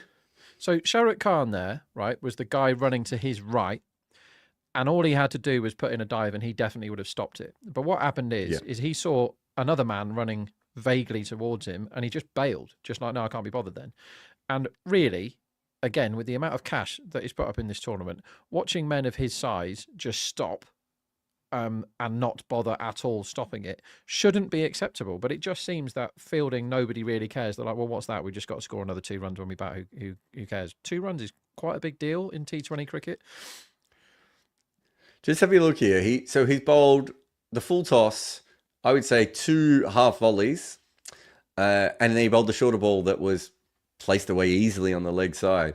It's the same. It's the same thing again. It's just there's just no consistency of length. Where's the Rashid Khan killer length that we're used to? They've only lost 3 wickets here. How many sixes, Jarrod, do you think they're going to get? They've got none so far. How many sixes do you reckon this team are going to get here? This is a single out on the leg side. I mean, if Heinrich Classen stays in, you're still looking at 5 to 7, aren't you? Minimum. So, considering who they've got to come here, which is, so they've got Set ready. They've got a bit of a Set Classen. I wouldn't call him Set Classen yet. Give him another over. And they've got an absolute 6-hitting monster in Verma. And they've got Kamindu. And they've got Mr. 18 or 4 Pat Cummins to come. You can back over 5.5 sixes at 2.1 right now. That's good. That should be odds on for me. I think they're in for 6, easy. Probably a bit more than 6. Because they do have the wicket in hand, and they know damn well, whatever you think this pitch is doing, that 140 doesn't win it for them. They don't have the bowling. They don't have the bowling to stop 140. So I think it's one of those where they haven't hit any yet, and it's going to be pretty shortly that they hit one, is what I'm going to say to you, because they cannot afford, with 7 wickets in hand and the batting to come that we've spoken about, to keep getting 6 off every over. Maybe this is the last over that they do it. I think next over gets attacked if they haven't lost a wicket in this one. If Kishore is going to bowl these sort of leg stump line, have a single to square leg if you want, if he's going to do that for another 5 balls, I think they probably get together at the end of the over and they either say we're both going now, or Classen says to Reddy, come on, you face 25 balls, go. I think next over is going if they don't lose a wicket this over, and I think over 5.5 sixes at 2.1 is a bet. Sai coming over the wicket, goes for the big sweep there and struggles. So I might have got a leg by on the way through there, but he is bowling over the wicket. Barron saying Rashid's got both extremes, the ones that bounce more than usual and the ones that bounce less. Kishore has been generally normal. Interesting. That's not what it looks like naturally, but wrist spinners do usually get a little bit more bounce because of the overspin. Low, by the way. That stayed low, that last one. I just saw it again. It looks like to me that Kishore's keeping low. I could be wrong, but backs away, does Reddy, and then defends. Yeah, Reddy's got to go. I get it. I understand. He's done the rebuild, and he'll probably go out the first time he plays a shot. What's the run line on Reddy here, mate? Yeah, good shout. Let's have a look. I reckon they'll be giving him another 20, which feels like a lot. Where are we? How many has he got? 22. 21. 22. So, yeah, they're giving him another 20, which I agree feels like a lot. Under 42.5 do it for you, Jarrod? For Reddy? Yeah. Yeah, well, I think he's going to play a big shot in a minute and go out. I could be wrong. I mean, he might keep knocking it around, but I just assume he's going to go for one in a second here. And he doesn't look like he's about to hit one, I can tell you that. Heinrich Classen smashes this ball, but out to deep mid-wicket, and he's just going to get a single as well. So Heinrich Classen he's 10 off 11, but to be fair, he has looked like he's wanted to hit boundaries pretty much all the way through his innings. And you could argue that outside of Travis Head, he'd be the only guy that has looked like that. Yeah, I mean, Classen can still change this score by 30. Like he's a huge wicket here. Reddy hasn't done anything yet, but I kind of get it. I don't mind him doing what he's done so far. But I think, leading edge there. Yeah, the bounce isn't right here. The bounce is variable, and they can't cope with it, can they? I really like the Reddy under 42.5. That is certainly a bet. Yeah, I think I am with you there. So we have Sunrisers at 3.95. So they've come in, I think they're about 4.6 maybe at their highest. And Gujarat are on 133. And the run line is 160. A brave person if you back unders on the run line with Heinrich Classen at the crease. And Kishore has got high bounce now as well. Barron, come on, man. We were already ahead of you. We told you that. But yeah, that last ball might have been Shaw's Karen ball, which when he bowls it, apparently he gets overspin on it and he gets a little bit more bounce. But either way, I don't think the ball's coming on consistently for the spinners in a way that, even though the pace bowlers might have been the same, it wasn't as obvious with the pace bowlers outside of maybe 2 balls that were dug in that we mentioned earlier. I think the we current got run rate this over now. And here it comes. No, it's just a 4. Heinrich Classen backs away. He gets the overpitched one again. Not as much as some of the others, to be fair, but it was very full. And he just blasts this straight down the ground and gets a 4 because that's what Rob Barron wanted, a 4. Misfield for 4, by the way. Yeah, another fielder who can't stop the ball. It's staggering how bad they are at fielding these days. Not just stop it, man. To be fair, he didn't misfield it. He didn't get there. Yeah. This is overpitched as well, and he smashed this through cover and almost killed short cover there. They've got a short cover in there for that ball, I would assume, and the only thing that was going to happen there was he was going to lose a lung if he tried to catch that. It was absolutely hammered. They've got long off at almost like a long extra cover on the boundary, and Reddy comes down, flicks in the air. Lots of turn for size Sadashan today, about 3.6, says Barron. That's a lot. This feels like something's about to happen to me, Jarrod. This feels like 6 or wicket time, doesn't it? It's like, okay, they've clearly had enough of the knocking the... they've clearly had enough of the knocking it around, haven't they? They just have, and they're going now. There's either going to be a wicket or a 6 in the next 3 balls. It is the 6. I think Heinrich Classen has got this over the top. He just got it over the top, and Rob Barron gets his first 6. He's back. The rooster. I told you exactly what was just about to happen just before it happened. Yet again, this is what we do. It just felt like they were going to go there, and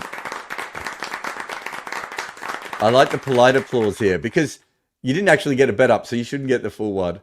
But again, was that overpitched by Rashid? I'd have to have a look. This is a good ball. Good ball, and it hit the short cover, and there's no run there. I like that from Classen. It feels to me we lived our lives like a cat. No, it feels to me that Classen is on one here because the Classen, again, he could easily lose his wicket next ball, but the Classen that goes, he hits the 6, and then the next ball he fully respects is the Classen that I've got in for more runs than the guy that swings through the line of that ball. The other day, he got 6-6 against Narayan, and he got out straight away after because he just turned turbo on because they needed 20 and over. Whereas this Classen here hit the ball that was overpitched for 6. The next ball was a good ball, and he thoroughly respected it and got 0. That Classen is due way more runs than the guy who might look good, but is just hoofing everything for 6. You want to say something? The run line came down in that over. Yeah, if that's the case, I disagree. Can't make a case for that. You get what I'm saying here. He just hit a 4 and a 6. He looks like his Classen. It'd be interesting to see what they do with Syker Shaw here. He's got 10 off 2. Rob Barron needs a lot of Syker Shaw wickets. And he's bowling over the wicket to make it harder for Rob. And he's backed away. Nitish ready. Oh, there was that almost caught at covers. And again, I don't think it would have stopped that out on the boundary. But they have just decided they are not going to dive for anything here. Yeah, no. And that has gone for 4. Yeah. Was that in the air? He backs away a long way before the ball is bowled. No, he hit it into the ground. The fielder jumped over the ball, which is an interesting tactic. Well, that's why I thought it was in the air, because the fielder was up. And why would you do that if the ball was running on the ground? Anyway, he's going back to around the wicket now, Syker Shaw. And now him and Heinrich Classen are having a conversation about where he can stand. Now, Syker Shaw is showing Heinrich Classen where he can stand. I don't think I've ever seen this before. I'm not sure. That's when a young player, just go back and bowl, buddy. It doesn't matter where he's standing. It's interesting. I like that from Classen. Also, who would win in a fight? Piece of him here. Yeah. Who would win in a fight? Syker Shaw or Heinrich Classen? Do you know what? I'm sensing Wicket again here. Yeah, ginger people have more anger in them generally. So if they were both physically exactly the same, then the ginger person's always favourite because for obvious reasons they have inbuilt anger. But Classen was very keen to get on strike there. And he looked quite angry the ball before. So I think he wants a piece of Kishore here. He's gone for it. And he's just going to get it one bounce four. Stop with your one bounce fours, Heinrich. Enough of those one bounce fours. Hit the 6, but he clearly wanted him, didn't he? He legged it to get on strike there. I think Classen is mega up for it here. Lovely swing of the bat there. Got just pitched on leg stump. That's spun. He's just gone through that. He's mangled the shot really a little bit, but got it away, and he picks up the boundary. Comes in again. This is short. It doesn't bounce. A beautiful shot in the end because it didn't get up. They're going to take a couple, are they? Yeah, out to deep point. Well run. Classen looks really good to me, Jarrod. I think that the overs is more likely than the unders at the moment because So they have... what would he be? 47, his over? Let's have a look. No, he's 49. I mean the team overs because I think they've now got both guys properly set. They've now got the platform where they really can start. Or the next ball will keep low and bowl him. The next ball will keep low and bowl him. One thing I really like about Sai Kishore, and we can talk about it more maybe in the podcast later, is he just keeps changing from over the wicket to around the wicket. He's thinking the whole time. He's trying to keep the batter off kilter. But to be fair, that one did slide through a little bit. And because of the new angle, just having a look, it looks like it was the arm ball, actually. I think that might have been the arm ball. I hit the top of leg stump. It didn't keep that low. Really might have just been clever bowling from the hand there. And he's out. I think what happened there is Classen got wound up and got quite angry, as you could see with him telling Kishore to get on with it earlier in the over. Then he legged it, took a single that he possibly wouldn't normally have taken to get himself on strike and smashed him down the ground. Then he ran as fast as he could to get the 2 to keep strike. And he just got outthought. And that's what we were saying about Kishore earlier, is I mean, Classen is seriously pissed off there, throwing his helmet around. Kishore is a guy that is constantly thinking of ways to get you out. And he just outthought one of the best T20 bats in history when he was really set. That was quality from Kishore. Disappointing for my Classen 8.5. He was about evens then when he got out, but never mind. So we got a loser. I don't know if Muku and Rakshit have a noise for loser. I was just about to go in on SRH, by the way. They definitely do. I was about to go in on SRH. I just wanted to watch like one more ball to see, because I was a bit afraid, like you were, that he was just about to do something a bit stupid. Varmint's come in and knock this down the ground for a 1. We've seen, this is... So many people earlier in the tournament just saying me, T20 cricket's gone. It's just going to be 6s from now on. And I was like, I don't think it is. I think that sometimes teams will fail. They were like, no, it's not good. This is the game for those people, my man. This is the game for those people. All right. So run line. Where's the run line come into there, mate? I didn't pick that up. Where are we? We're about 160 now. 160, and we have the Sun. So how can it only drop by 4 runs when Heinrich Classen goes out? How is he only worth 4 runs on a wicket where he's just whacked Rashid Khan for a 4 and a 6? Nah, it must have been 170, wasn't it, when he got out? Maybe it had gone up. He had hit another 4. Anyway, Prashant Krishna is back on. Bowled well when he wasn't bowling wides earlier, but his general ball was absolutely fine. Got a wicket. This is a good one. Back of a length on the stumps. They steal a single. Shubman Gill, I think it is, at short cover, wants overthrows. Oh, we never got to talk about this before. You know when you were talking about the fielding and you were like, he threw it at the wrong end? Yeah. When you play cricket, the reason that happens 80% of the time is because multiple people yell out multiple options. True. And that's the biggest problem. I try and do that with the kids. I'm trying to be like, look at both ends if you're not the fielder. Because the fielder can't do that, right? The fielder can only look at the ball and maybe keep half an eye on one end. But the fielders can actually look at both ends. And you need someone square of the wicket to say bowler or keeper, which is not what happens. And everyone just goes, oh my keeper. And then the fielder just throws it to the closest one anyway. Flicked on the leg side from Nitish Reddy is He's got 2 here. That's good batting. He now looks fine. You shouldn't have backed him for those unders, man. I don't know why you put all that money on. So him. This is something that happens quite a lot in T20s, is that when a wicket goes down of batsman B, batsman A's run line should go up because his license, his gear must either stay where it is or come down, rather than go up. Right, Reddy was just about to go there because he had to, but Classen went first and gave it the whack out. Disappointing. And so Reddy has to go back into his box a bit. But there's only 5.5 overs left. So what score do they think is good here? They're batting like 160 is a good score, which I'm not so sure. It doesn't feel like a good score to me. I mean, traditionally, it's been fine. We just saw with Sai Kishore that he bowled about 9 kilometers quicker that last ball. So it was definitely an arm ball, like looking at his hand, but he was also bowling it a lot quicker. So clever by him. So rather than getting the low bounce, what he did was just beat him with pace, which is why it hit the top of the leg stump. 3 balls to go in Prashid Krishna's over. He's got 1 for 13 so far. And this is punch to cover again. So 2 dot balls in a row from Reddy. So Reddy has to make a decision here, doesn't he? He either has to say, I'm going to bat until the 18th over, but I have to get a single every ball, or I'm going. Yep. Just having a look at these. Interesting next man out here.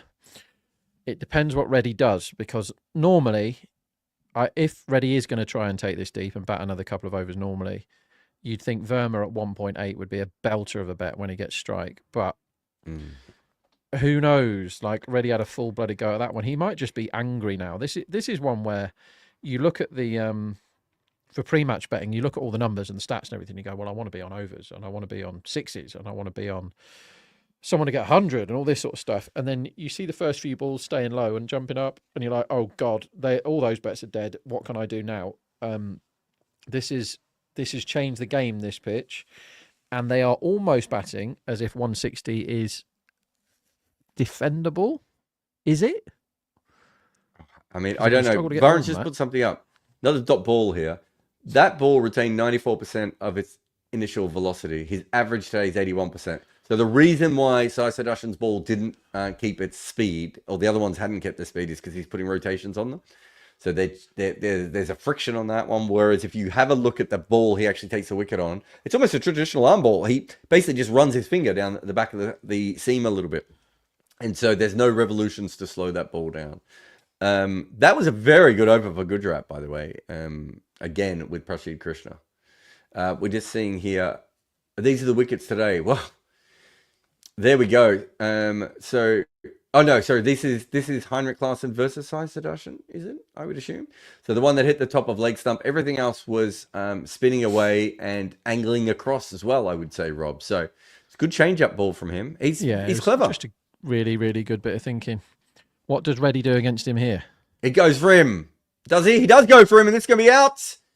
There we go. Straight exactly what we said. We got you another winner. So if you'd like to ring the bell, please. Sorry, I said ring the...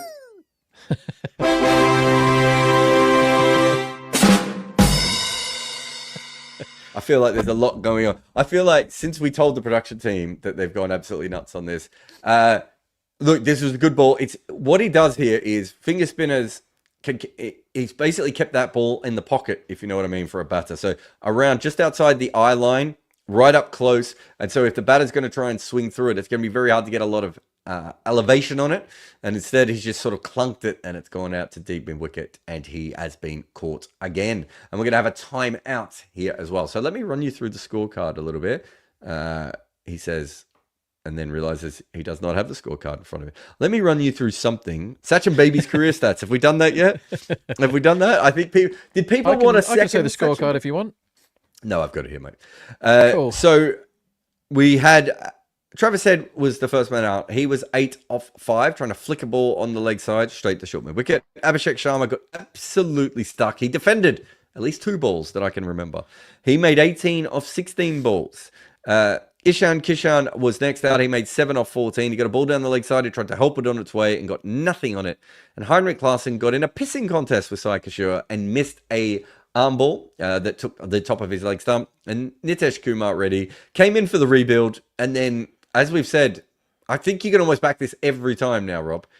You can almost back him. I wouldn't say you back him overs, but once he gets to about 10 off 10, you probably back him for unders from then on in, because that's when he plays the big shots. He just doesn't look set to play big shots. And that's what we said. So we got you that one. And Aniket Varma is out there. He's on 2-on-3. More importantly, for the Rooster, Rob Barron, is the top bowler is back in play with Saika. Oh, yeah, so it is. He now has 2 for 22 with 5 balls to go and probably a couple of dot balls due here, I would say. But he is going up against Mohammad Siraj, who has 2 for 14. I think, with all due respect to Mohammad Siraj in his last couple of games, I think he's got 5 wickets in his last, 6 overs, Rob? 7 overs, maybe.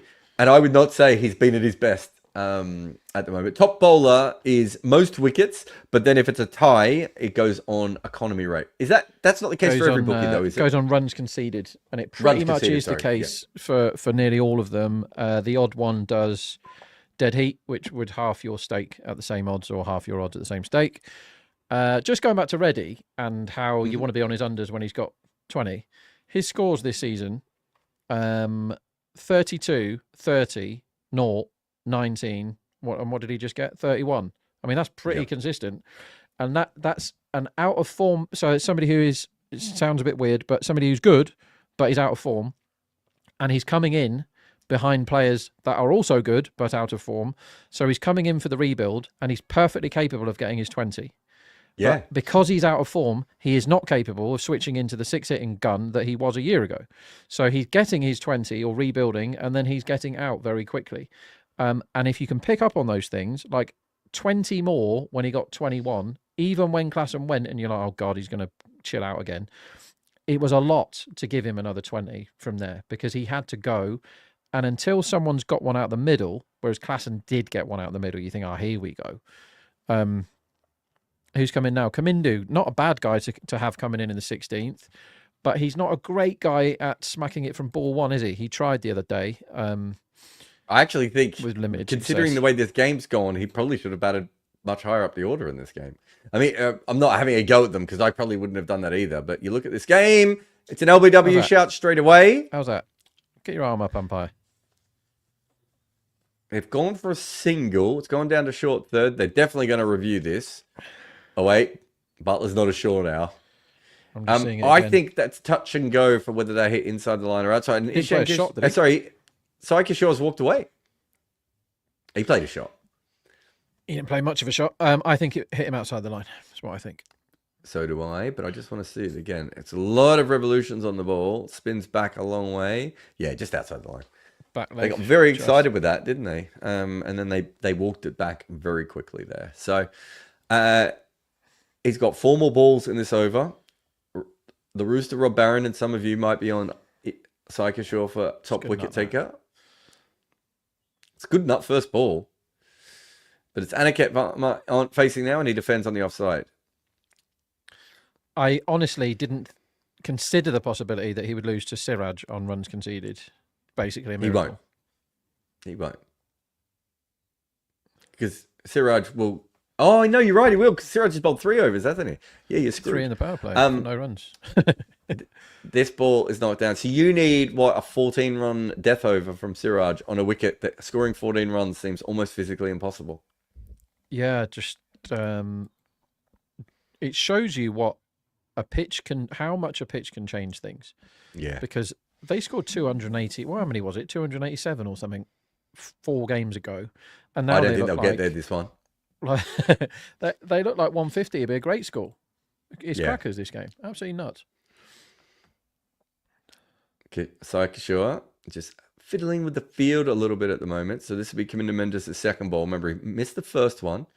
I reckon if it was me, I'd be bringing a slip in, which Shuman Gill's been really good at doing this year, but not here. Saika is playing and missing outside off stump. Do you know what would have been handy for that ball? A slip.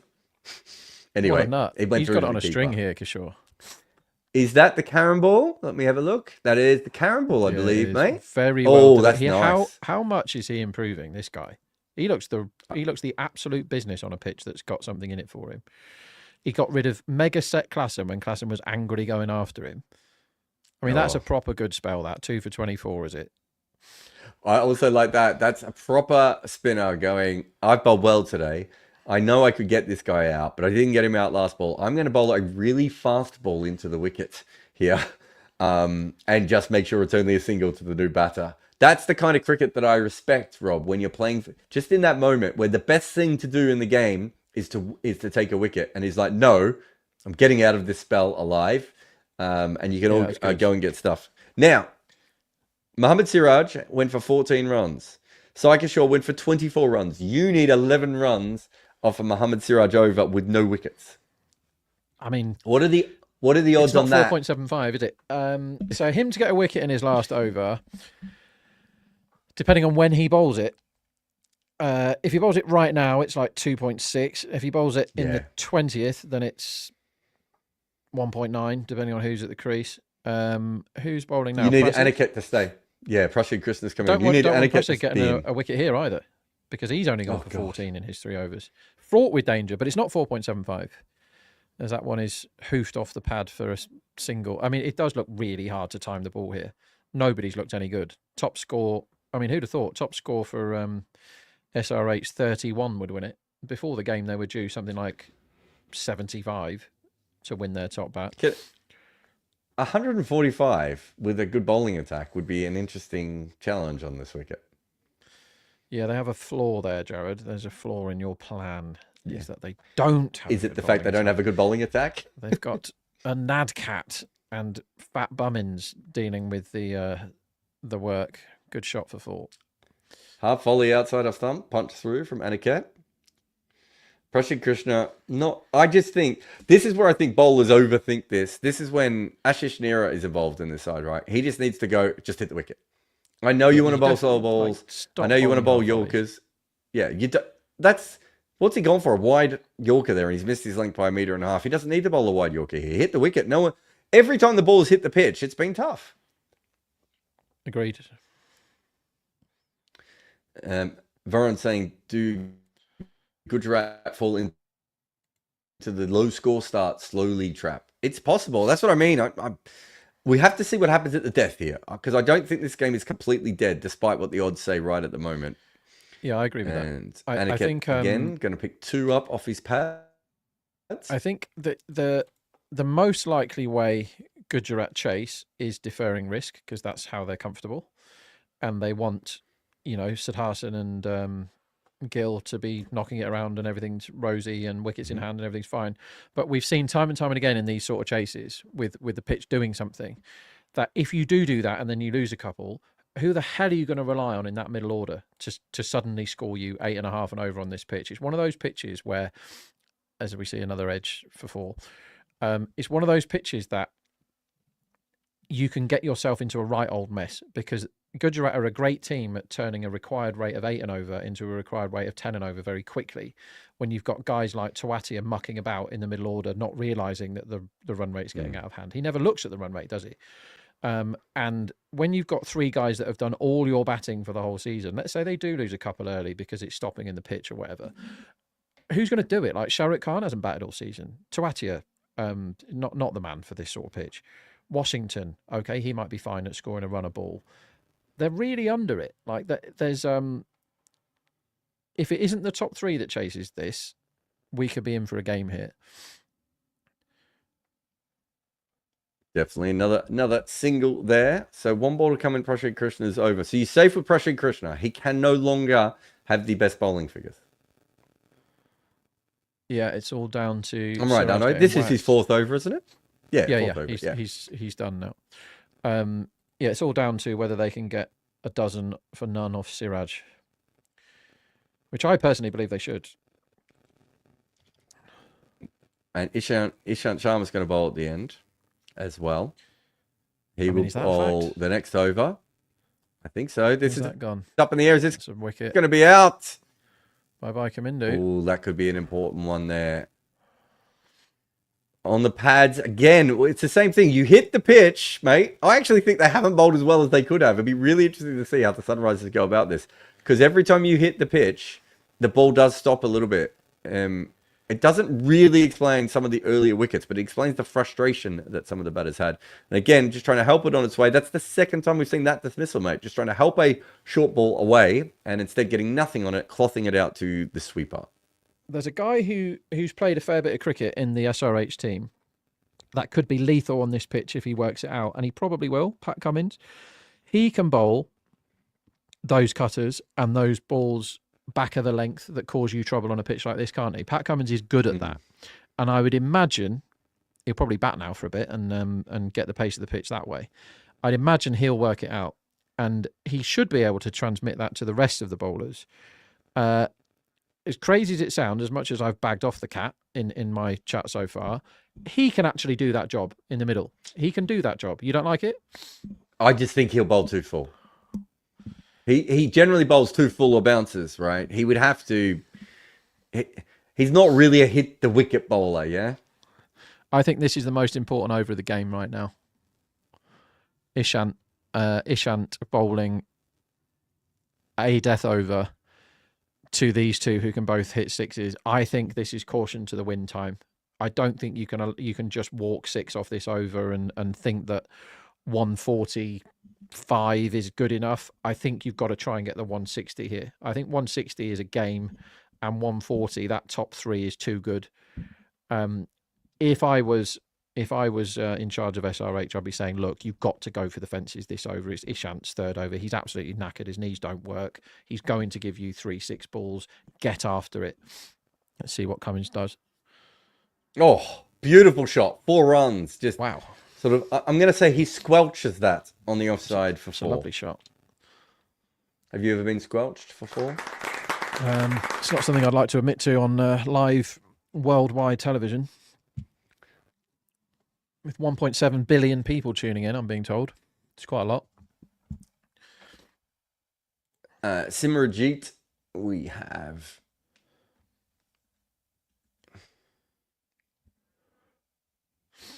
So this is pitch number 4, I'm being told, by a man named Pradeep Kumar. He says, you just check the average score on pitch number 4 in Hyderabad. So pitch number 4 is clearly the dodgy one that they throw in to confound everybody that bases their bets on stats. But black soil used to always equal carnage, and then Lucknow found a way to produce roads with black soil, which again confounded everybody who bet with stats. This is why pre-match betting and live betting are very different things, because sometimes you go, well, I had all these bets pre-match based on stats, and this thing happened 17 times out of 20, and I've backed it at evens to happen again, and it definitely hasn't happened. So you can't hang on to that and get angry about it. You go, okay, well, I had the right bet, it lost. What angle can I find right now? What is the pitch doing? We probably should have been on unders earlier, which we didn't do, but we have basically backed everybody to get unders, haven't we? Yes, yeah, individual batters, and that has gone very well this innings. So I've probably made back what I've definitely done in on my most 4s bet. I would still like to see 4 more 6s because I think that is possible on here, but I don't like this intent against Ishant. Like, this is the over that is most likely to be the hittable one left. They're going to have Ishant in the 20th, so if they can. You know, they've got some very hittable balls here. I don't rate Siraj at the death at all. They're going to have Ishant in the 20th when he's definitely knackered. When was the last time he bowled 4 overs? And particularly he's bowled across the entire innings as well.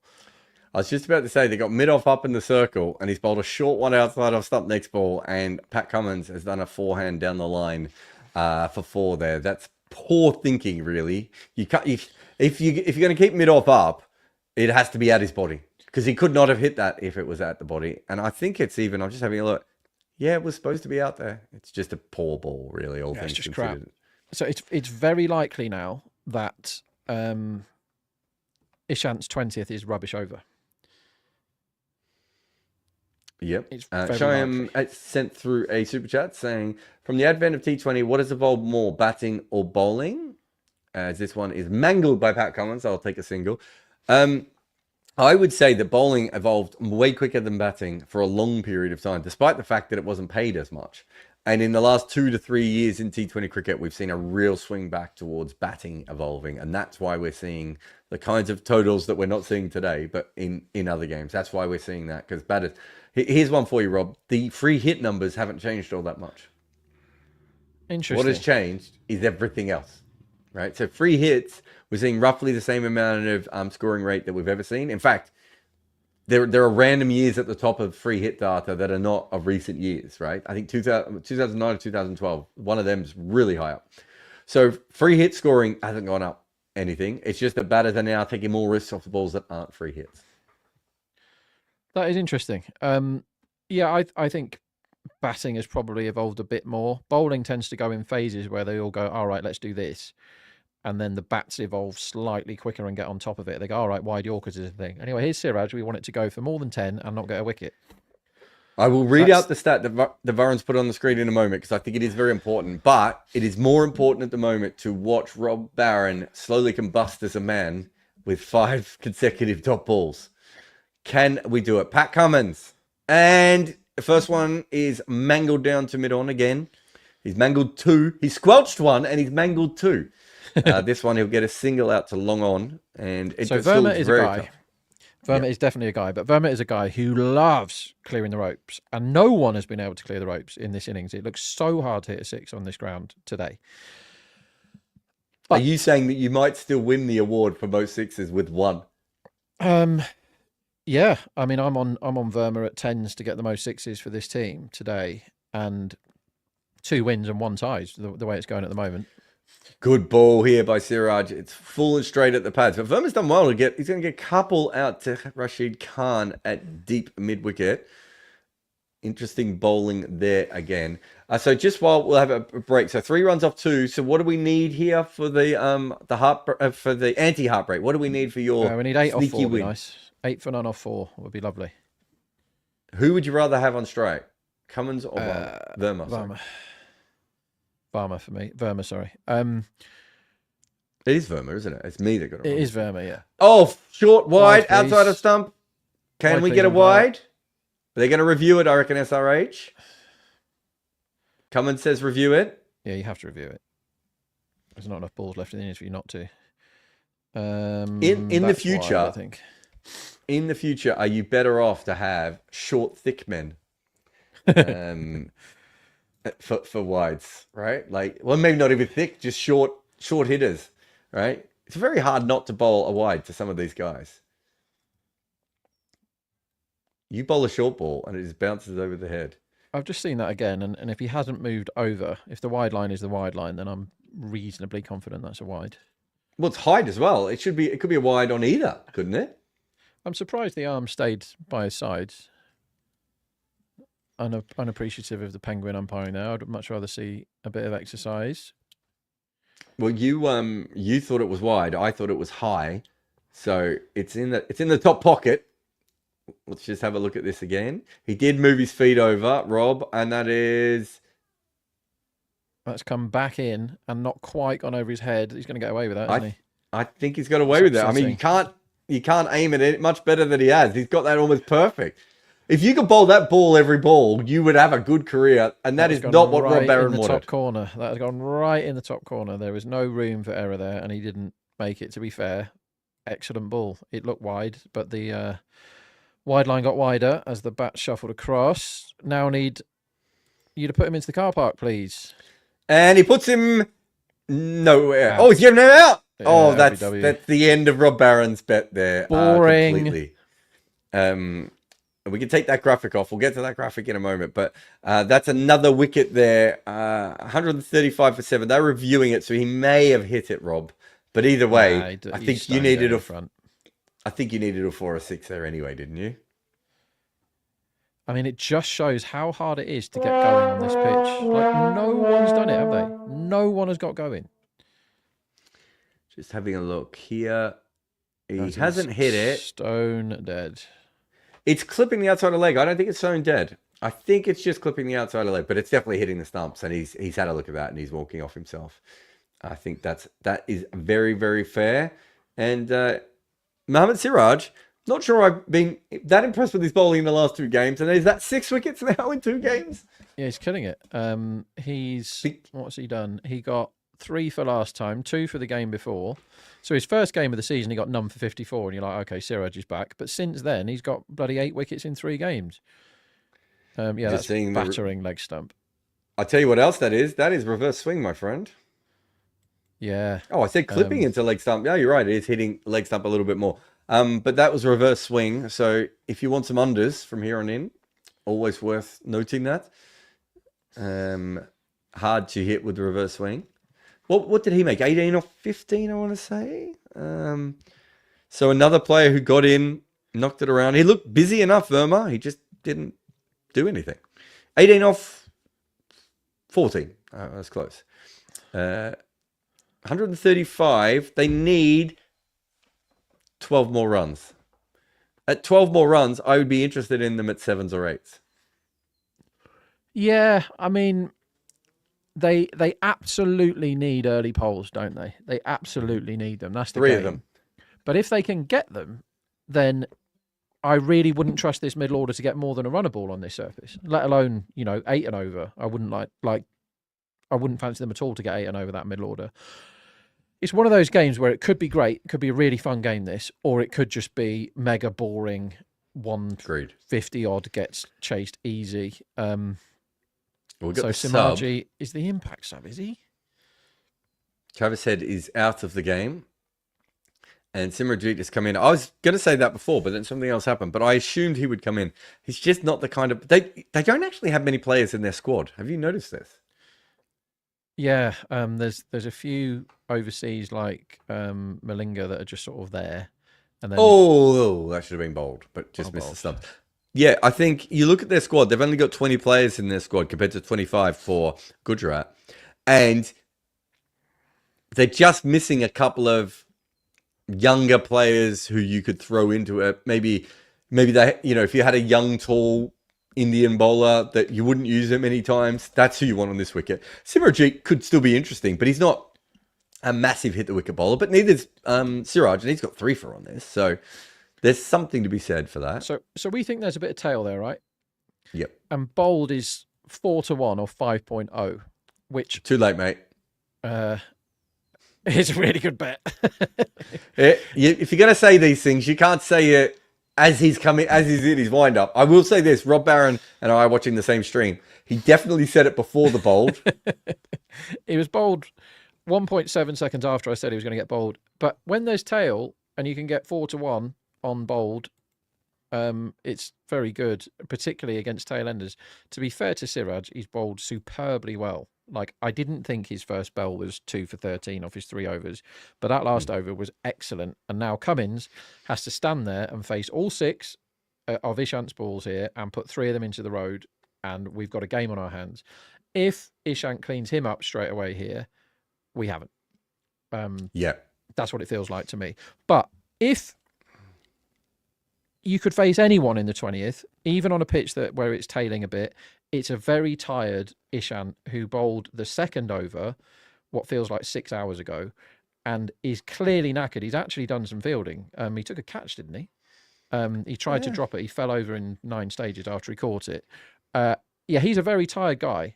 And Pat Cummins has done extraordinary things in very short spaces of time. He can still get my top bat if he gets 20 off the over.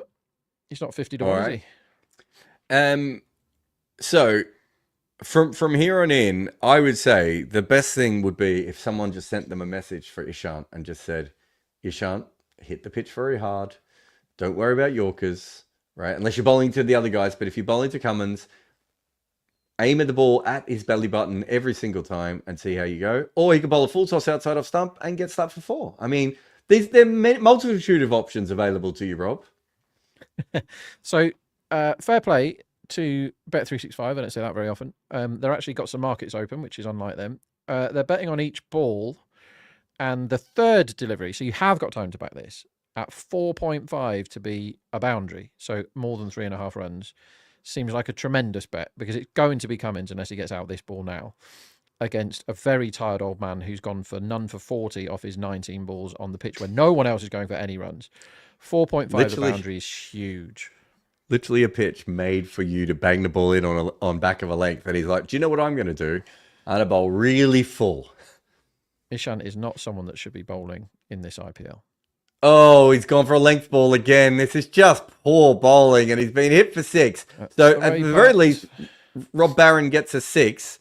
They were 9-1 before that 6. Or before the last 2 balls, I should say. They've come in, not 9-1. Yeah, I think they were 9-1. They've come into 6s anyway. 6.2, 6.4-ish at the moment. So we're on this ball to be a 6, so to be a 4 or a 6 at 4.5.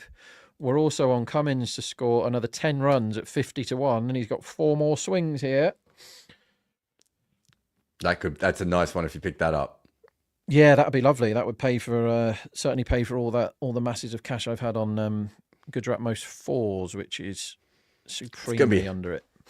It's going to be hard for that one to come off, I reckon. Anyway, Ishant again just needs to hit the pitch. Bowl a bouncer, bowl a slow ball bouncer. No, just bowl filth again. He bowls the bouncer. That's a wide. That's going to be a wide. That's annoying. Umpire. No reviews. Did he leave that though, Cummins? Oh, he's not even reviewed it, mate. Wow. I think no reviews, but that sailed over his head, right? That absolutely sailed over his head. And they're showing SRH's wickets. I would really like to see this non-wide again. Yeah, that was a wide. So that's a poor piece of umpiring, that. They'll never show it again, though. So we'll never know, really. It's a dot ball now. Ishant. In again. And this is flicked straight to deep backward square. Surely they haven't taken a run. Why would you take a run? God. Oh, Rob. That's very annoying. What are we doing here? Why are you taking a run? I don't understand the thinking behind that even a little bit. That is just obvious all day long. The minute you see it go straight to the fielder. So 4-6.1, and now Mohammad Shami's on strike. And I don't know if anyone has time, but now I'd be more looking at bold on this one. Prop. Yeah, this is silly. That was silly from Cummins to not face all 6 here. Silly from the umpire to not give the wide. And Mohammad Shami slashed this away. He's going to get a 4. It could have been caught. He's hit it to cover. Goodness so me. I say slash, but he sort of muscled it in the end, I suppose. And could have been caught in the ring. And instead it's gone flying through his hands. Again, I don't know why Ishant's bowling a really wide slow ball to Mohammad Shami at this time, but okay, fine. They've got some runs off this over though now, so they're in at 7.2. Remember, they got into 6.2 a minute ago, so they're not expecting any runs off this last ball, would be my guess. What did I say? 145? They're at 150. I'd be happy with this, Rob. I mean, not happy. Happy is the wrong word. I wouldn't be... They've had a bowler here, right, that's just gone for 52 runs, maybe 53. He's gone for 53 runs off his 24 balls because he absolutely shouldn't be playing. And nobody else has gone for any runs. And that might be the game. We might be talking about this in 2 hours and saying, well, the only man that went for any runs was Ishant and he was terrible. And if they can put it together as a unit, so SRH, 4 for 17, Prasid, 2 for 25, Rashid Khan, again, weak, none for 31. He went for 7.75. Kishore, 2 for 24. Those are good numbers for everybody, like a bit bad from Rashid Khan. But Ishant, none for 53. Thanks for coming. Like, absolute dross. Bowled in the same phases as SRH did against slightly inferior bats and went for more than double the runs. I mean, that is a really bad effort. But it's not his fault. He's an old man that is really unfit and he shouldn't be playing in this competition. So they've picked him, I think, at the price, which is 1.16. There's only one thing you can do with it, and that's lay it and hope for the early poll. That's very short considering what we've seen here, right? 1.16. I mean, they've got 150. It's something. They have 150. You're laying this. I am laying 1.16. Yeah, definitely. Definitely. That is. I'm the same. I think I'm the same. I feel exactly the same. Actually, I know that I need wickets early on for it to be anything, but I kind of feel like I could see wickets early on if it is something that might happen. They're not a team that lose early wickets, but maybe on here. It's just a weird wicket. it's just a weird wicket. 152. I was looking for 145. So I don't like Sunrise's bowling attack, but there is something to bowl with. We're going to have a break here for the next 10 minutes. We'll be back at the start of the next play. Do you have anything for the next innings that you are interested in? Just quickly, just throw them out there. I'm just going to see what is available. Just hold the line, please, caller. I mean, we could have also had a break and we could be having a wee now, but... The firms are. Let's see what the first 6 overs line is, right? Because they should front load good bowlers now. 50 feels like a lot. I think under 50 seems fine to me. That's what I'm backing. But let's have a break for 5 and have a think. Okay, let's have a break for 5, and we will see you in a moment, because now Muku or Rakshit's going to play something else on the screen, and I don't know what it's going to be. This comment from Yash is really interesting. He says, if it becomes India versus that league, the Rebel League point of view, we have to remember that cricket is the only sport in which nationalism plays a huge part. It's not the only sport where nationalism plays a huge part. It's the sport where nationalism is at its highest, though. You're right there. I think it's really interesting at that point, though, Yash, because if I'm a Saudi, if I'm the Saudis and I have this $1 trillion bucket, and I go to Virat Kohli and offer him $150 million a year, right? Is there any way the BCCI can match that? And what if it's 300 million, right? Like you can just buy pretty much all the world's best cricketers. And that's what cricket was worried about for a long time before, right? Because they were worried that someone would, because cricketers are massively underpaid. For the money that cricket makes, cricketers are massively underpaid. And so it is not that hard to come in as a rebel league. That was the issue they had with the Lalit Modi-led Essel Group, which was 2014, 2015. Subhash Chandra. Okay, sorry. Yeah. I thought you were talking about the... Well, he was involved as well. Like, I mean... This one as well. Oh, you're talking about the ICL one. And then Subhash Chandra was involved with this as well, yeah. I think he was involved with both of those leagues, if I remember correctly. Yeah. But yeah, so it's not that hard. I remember having the conversation with a major person from a players' union, and they were the one giving me the story at the time. And I did the maths, and I was like, that actually makes sense. Like, I even thought to myself, if I could find a billionaire, couldn't I just buy cricket? Like, it's not that hard, because players are so underpaid all the way through. But it'd be really interesting, Yash, if it does become that. I don't think it's going to become... I think the Saudis, because they're talking about 500 million in this initial investment, I think they believe they can't get the Indian players now. But I don't think they would be starting this if they didn't think they could get them eventually. And, I've had these conversations with lots of people before. The IPL owners would not be buying all these teams around the world if they didn't think eventually they could get Indian players into some of these leagues. May not be the stars, but Indian players into some of these leagues.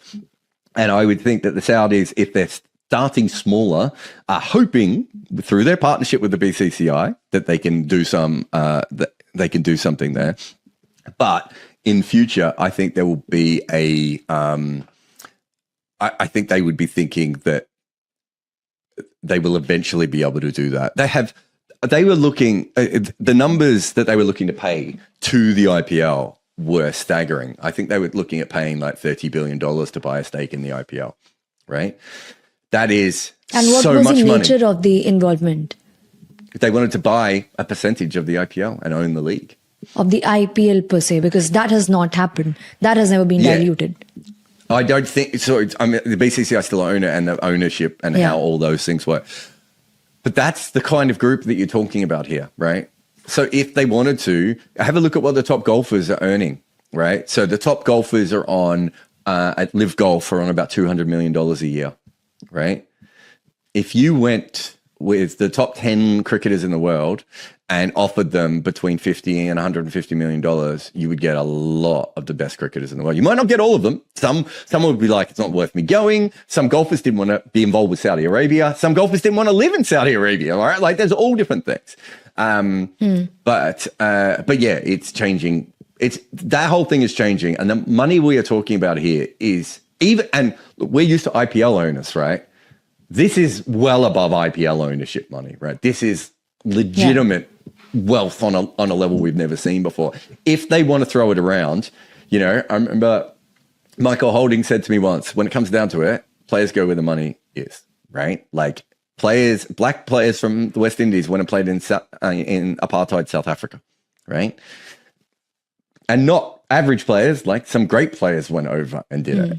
When the money is there, people will do things. And you are talking about, let's say you are, I'm trying to think of a really good cricketer for this. Sky, right? Okay. Let's say you're Sky and you're, how old would Sky be now? 32, 33? Yeah, more than that. 33 for sure, at least. Yeah. So how do you come along and say, you can run your own franchise, you can do whatever you want. He's $150 million a year for the next 5 years. Right? His family never has to worry about money again. That's the kind of money that can be on offer if they go down that route. I don't think they want to go down that route though, Mega, for two reasons. One, it's a lot of money to spend that they probably don't need to spend because they already have all these relationships. And two, I do think then they got bad press when they did it for golf, right? Exactly. I think they've learned from what they did with the golf and they're like, we don't want to do that again because when we did it with golf, everyone was like, oh, they're buying the game, they're ruining golf. They can do a soft takeover in this particular way.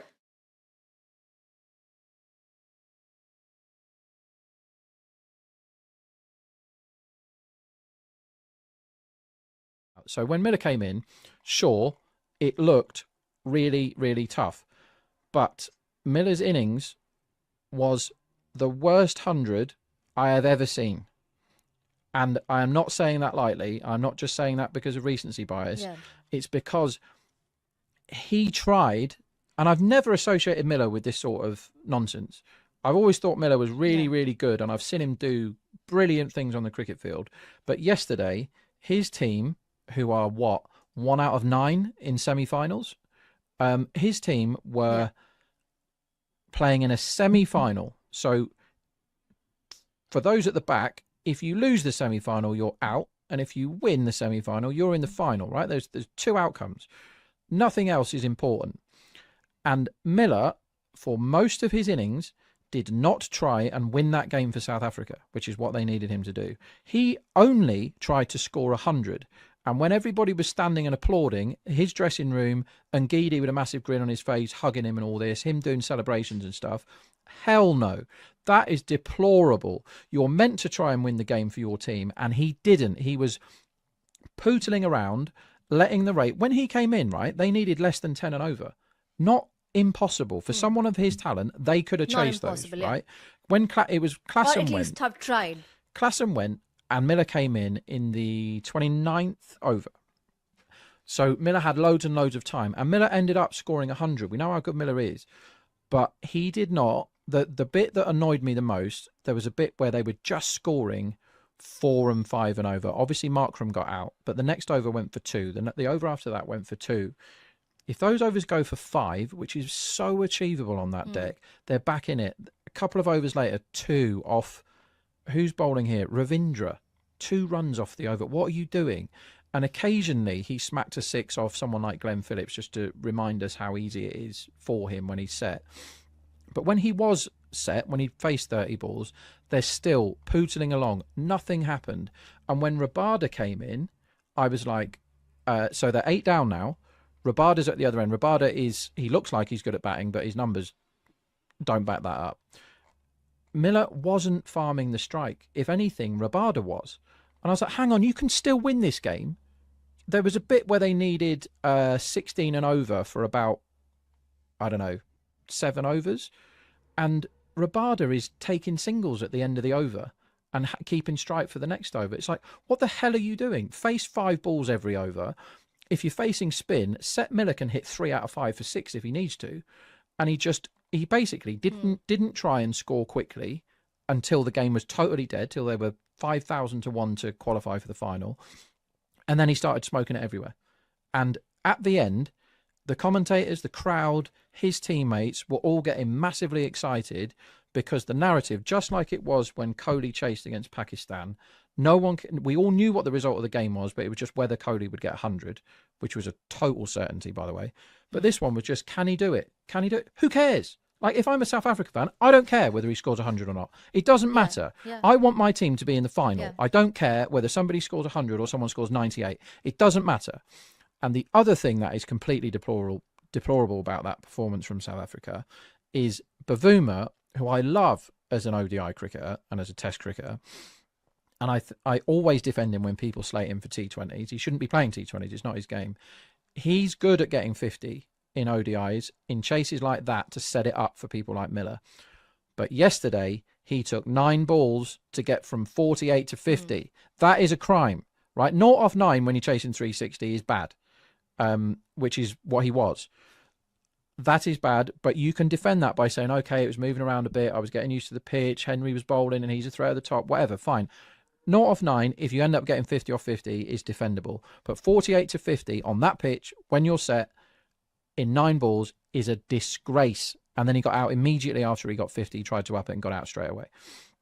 But Miller's innings, loads of people saying what a brilliant century. There is no such thing as a brilliant century if it gives no chance for your team to win the match. That century gave his team zero Probably chance. Say that of about winning. the semis, The the ODI World Cup. I think. I mean, it's so frustrating. Hello. Oh, we're back. You I would have thought our production team might have told us, right? And especially because I was listening to you go. So yeah, we're back, and I'm obviously ready for that, and in no way was caught out by our production team, Rob. I mean, we could have been eating or saying absolutely anything then. When we're very lucky that we weren't caught out by the suddenly live. I was again. listening to you. What was I going on about? David Miller. You were just slagging off David Miller. Yeah. As a person. Path's right winger has given us a super chat. Remember, you can put some super chats in. We've had a couple today that we've talked about. Path says, Jarrod spoke on Dhoni's lower body. I spent a lot of time talking about Dhoni's lower body earlier. A commentator spoke about a very sensual handshake he had with MSD. Does he have the soft and big hands of genetic freak, or is the commentator a freak? Good question. I don't know who the commentator was, but look, athletes at that level quite often are not built like the rest of us. I think that's a very standard way, a very normal thing that we need to understand. They're not quite built the way that the rest of us are built. And so there is an issue. They are different from that point of view. The reason we were talking about him today is I was saying that the thickness of his thighs and his buttocks, right? With the amount of times he's had to run and squat, probably over time is why he's got no cartilage left in his knees. He's probably just grounded out, Rob, as much as anything else. But those top athletes, they are freaks. They are different to everyone else. I think we all know that. Is Simarajit going to get the first over ahead of Unadkat here? Surely not. Surely, Shami has a go. Surely. Oh, okay. There were bowlers walking in every direction, but no one had a hat on. They were hatless, Rob. I repeat, hatless. So I had quite big bets pre-match on first wicket overs, and the line now is higher than when I bet the overs earlier. So I've backed unders because this pitch is nowhere near as good as I thought it was going to be. So I have closed right away from my over 28.5, and I have backed the under 29.5, which is available now. That is a much worse bit of pricing than the overs was earlier, because we now know this pitch is hard, right? So I'm out of that bet, and I'm happy to be out of it. And if it lands on 29, we're straight to the pub. Talking about cricketers' handshakes. I met the two cricket handshakes that I can remember most vividly. Now I'm very strong in the you should shake hands properly if you're a bloke, and shake hands hard and firm. Don't try and break the other guy's hand or whatever. But I met Viv Richards about 20 years ago.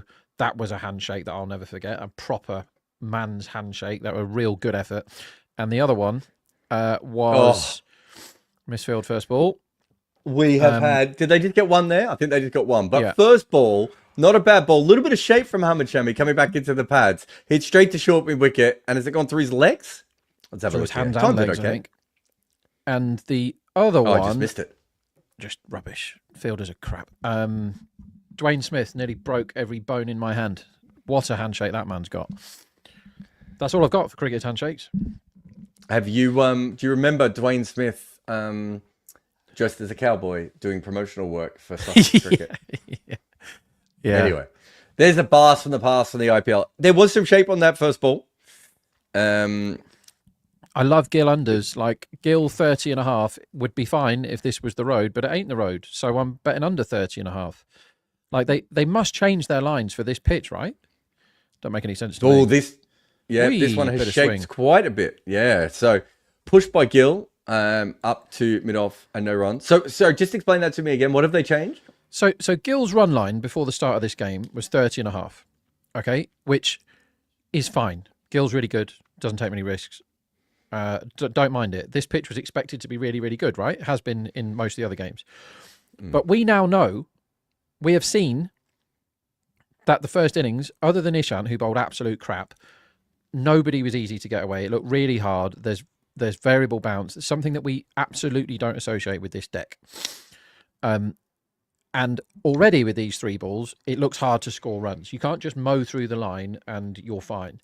So it cannot be that Gill is due the same amount of runs that he was before the game, because we now know the pitch, that the run line was 195 and they scored 152, was it?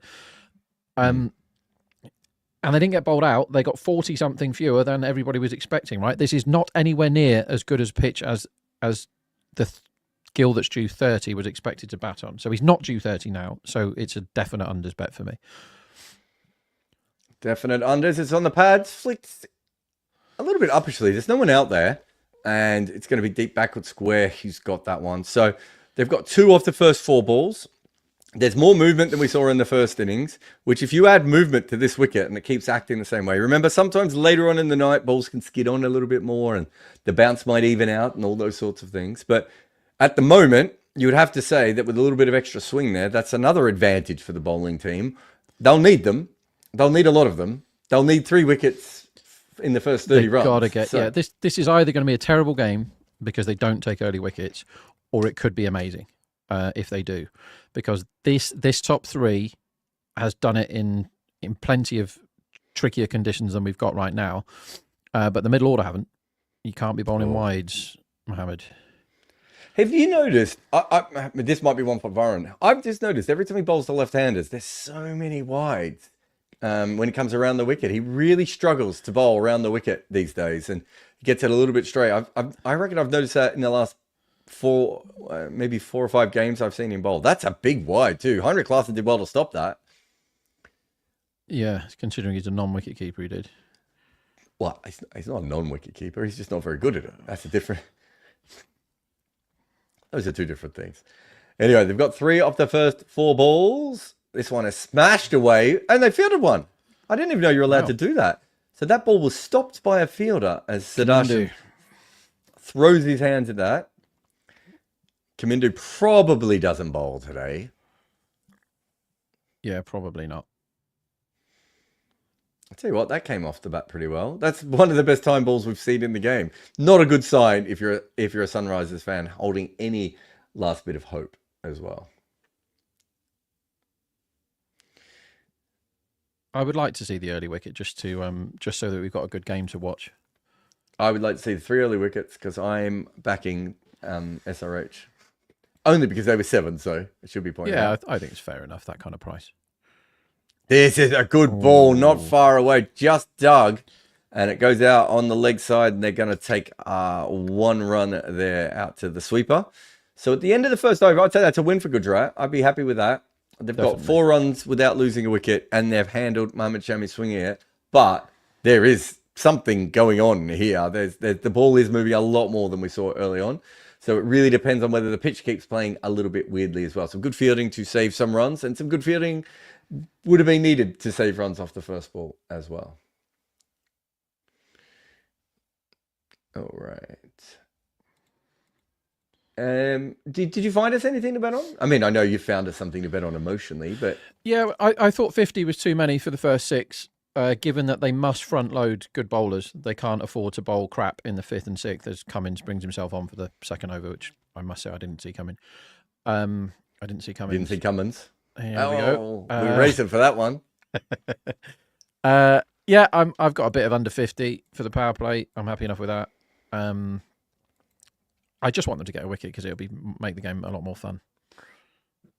Yeah, well, I tell you what, we're seeing dot balls, but again, I thought the timing was okay. Having said that, I went in on Sunrisers early on because even some of the balls they were hitting to the field before it did start to slow down after the second or third over, I thought they were hitting the balls fine to the cover fielders and mid-off fielders, right? And then suddenly it all stopped. 4 balls swinging over 2 degrees, the other a lot of swing, 4 balls over 2 degrees, the other 2 being over 1.4 and 1.9. That's consistent swing. We won't see much from Cummins, is my guess, as he'll try and hit the seam a little bit more. I'm expecting him to find the right length, though. He's the sort of guy that should be able to find the right length, shouldn't he, on here? Yep.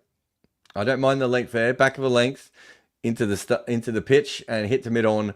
I wouldn't say it was a run-out chance, but I'd also like it if my fielder had picked the ball up, Rob. I think that's how I feel about these things. Yeah, I mean, Simajit not known for his fielding, I think it's fair to say, but the general standard of fielding is pub standard for this IPL. It's one of those tournaments. It just seems to happen for some tournaments. What percentage of the fielders are you better than? 100. No, I think so. I'm better than Glenn Phillips at taking really easy catches because he doesn't concentrate for those, so he drops about half of his easy ones. But I cannot say that I'm better than him at taking good catches. He's very, very good at that. And I think with his groin as it is right this second, he's probably still a lot faster than me. So I have to concede that Glenn Phillips might be better. Let's have a let's have a run through it. We're going to set it up, aren't we? Me versus Mika at catching, and I'm going to win, and you're going to look silly. There's no other outcome that could happen there. Who else do you want to take on? I mean, anyone. If we can get you the veterans tournament, and I can just get a bunch of the veterans players out on the field, right? We'll try and get Robbie Utapa. Who else? Ian Bell. Belly will do it for sure. He's got a good pair of hands, to be fair. Ian Bell, very good in the slips. See, I've never done slips. We don't have slips in the cricket that I play. So yeah, point. I want to stand at point, and you just use a gun or a Chris Gale maybe to just absolutely hammer it in the point region, and we'll see who does the best. Sunrisers started this innings at about 7.2, 7.4. They're into 6. So people are seeing the same thing they saw in the first. We're seeing 2 singles here, both of which were, I wouldn't say chances of run-outs, but they were certainly there and thereabouts. And then we're seeing 2 dot balls. Cummins has just hit the wicket on that last one, and it didn't stop. I reckon mid-on and mid-off, I think mid-off's come up about 5 meters. I reckon mid-on should come up about 4 meters as well here. And just say, if you want to take those singles, fine. We reckon we can get one of you with a run out here if you keep doing it. So it's Cummins again over the wicket. It's full. Again, mishit. Oh, they're going to get another single to mid-on. But this time because it's fumbled by Cummins. But again, not his fault. But I want to tell you something at the moment, Rob. The thing to look for if you're betting or you're watching this game is the bat face. How many times have we seen the bat face go through the ball in this inning so far? It's gone. It's been mangled for both of these batters quite a bit. So it's not coming on. It's the same pattern that we saw before. Very unlikely that Sunrisers pull themselves back into it, but there is certainly something going on. I was also, during the break, I was sent a message, Rob, about how Tilak Varma has apparently taken the Mumbai Indians out of his Instagram page, which I'm sure you already knew about. You got stats on that. Defended on the offside. There should be a run out again. Oh my God, they are just letting them steal these runs. Okay, so what Gujarat are doing, Mr. Kimber, is they are deferring risk, which is what we thought would happen, is that these two are trying not to lose wickets, and they think they're going to win the game that way. Is they're like, look, if we're none down after the power play, jobs are good and we've won. I think that's bad. I think that's a bad tactic. A legitimate tactic today is you throw Rashid Khan at the top of the order and you go, you could break the game for us here. You're probably not going to bat anyway. You open, try and get 30 off 10. If you do, we've won. If not, you weren't going to bat anyway, so who cares? That's what they should have done. Instead, they're trying to be 40 for none after the power play, which again puts them in a reasonable position. But if they're not, if they lose a wicket, I still can't get over the fact that everybody is giving these two the same amount of runs as they were before the match, and that is not correct. I'm not having that as correct. So I might look silly if they end up at 60 for none, which I thought was a reasonable chance before the game. And this is the best partnership in IPL history for being 60 for none. But I just can't see it on this deck. Sure, they're deferring risk, but if you don't take any risk at all in this innings, they will lose wickets to balls that misbehave because balls have been misbehaving, and then you're going to expose a middle order that is rubbish, and has had no experience of playing any cricket in this competition, to a difficult pitch and a run rate that might be beyond them. 8 and over is going to be bloody difficult on this. And if they don't beat this power play, as in if they end up being 38 for none off this power play, and then they lose a wicket, they are massively under it here. So even though the price is about the same as it was at half time, I'm not doing anything with it. Like, I'm happy still being on the bowlers at this point. And anyway, at like 1.17, you're not going broke, are you, if you've laid it? It's come in though since half time. They were 7.2 or 7.4 when the inning started, weren't they? So they've come into 5.8 is the lowest. They're about 6.2 at the moment. I'll say this: they're behind the rate, Rob. Yeah, and you don't want to get behind the rate on this deck. Another ball that doesn't bounce, and another one where the bat handle gets twisted in, and they've stolen another single. They're doing great with the singles. One thing I would say is they are deferring risks when it comes to playing shots. They are not deferring risks when it comes to running between the wickets. That one was fine, but we've had 3 others where you were like, a good fielding side. You know, Glenn Phillips might have 3 runouts now. I mean, at the moment he has no physical groin and he plays on the wrong team. But other than that, Bluey says, would you pick an informed Tilak over this version of Shreyas Iyer in the India T20 team? Can Rutu, Conway, and Ravindra replicate Gulraj's top 3? Well, the first question is, I think that's a really interesting one. I really like Tilak. This one is full outside off stump. He swings his hands through this, and that is probably the 2nd or 3rd ball we've seen timed properly. Not ideal, but too wide from Mohammad Shami as well. It's a pie. It's a bad ball. A pie. Let's answer that question, or those 2 questions. You go. If Shreyas Iyer continues to play the way that he is right now, I didn't see him in the last game as much, so I'm just assuming that his form has continued. Was he okay in the last game? No, so the last game he had an absolute shocker. Okay. Then no. So Jofra Archer has been the best first over bowler in this competition by a considerable distance. He's taken 3 wickets in the first 3 overs that he's bowled, and the first time he went for any runs was yesterday. First time anyone scored a run off the bat was yesterday. And Iyer came in after the kid, Iyer, got a first ball, or got cleaned up first ball, really good ball, bowled him. Iyer came in, and he's a guy that hasn't been dismissed in this IPL until yesterday, and he just came out and tried to swing at everything, and he got 4-4 bowled. In the remainder of that over, he scored 8 for 8 off 4 and got cleaned up. Ridiculous batting, and the shot that he got out to was a really good ball from Archer, but he's a good enough player to have not got out to it, but he tried to mow it for 4 again and totally lost his shape and got cleaned up. So it's hard to say the guy's out of form when he got, 6 40s out of 7 or 7 40s out of 8 in the Champions Trophy, and then he carried that wicket! He's out! Gonski. He's got a short ball. Oh, it's funny. Someone said before they should bowl short balls more. And he's gone for the pull shot, and he's just muffled it again. It's the same thing. It's just very hard when you bowl back of the length. In fact, Barron might put the stats up later on. I just think now that they've got off to a decent start and then got the wicket, it wasn't that far from the middle of the bout. Varron's also said we've had the occasional high bounce, but he's just hit it straight to the fielder there. That's probably the lucky one you need, and that's brought them in from 8s to 4.7, Rob. So we're both ahead of our rate on what we had laid, and we've gone in that area. So very, very interesting from here on in. And did you not have Sai for overs? Did you lose that bet?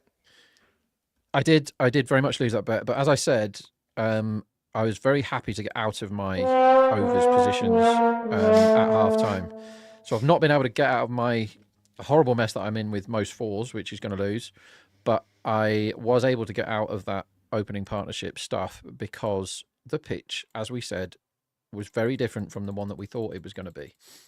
But if you leathered into Sudharsan to get over 27.5, pre-match, it was a very good bet because he always gets more than that. But the pitch did not suit, and it was a bit of a lucky wicket as Shami is getting some sort of medical treatment here, which is not good for SRH. He's down on his haunches.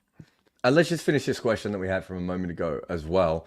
Would you pick the informed Tilak? Look, I wouldn't want to make like a bold decision to change between the 2. But as much as I like Tilak Varma and I'm a huge fan of him, I don't think his upside is that much higher than Shreyas Iyer if Shreyas Iyer plays the way I think Shreyas Iyer should play, because I think Shreyas Iyer might be the best player of spin in the world, right? So I'm fine with that. Can Rutu, Conway and Ravindra replicate Gutteraj's top 3. Well, I'm not sure. Gutteraj? Did I say Gutteraj?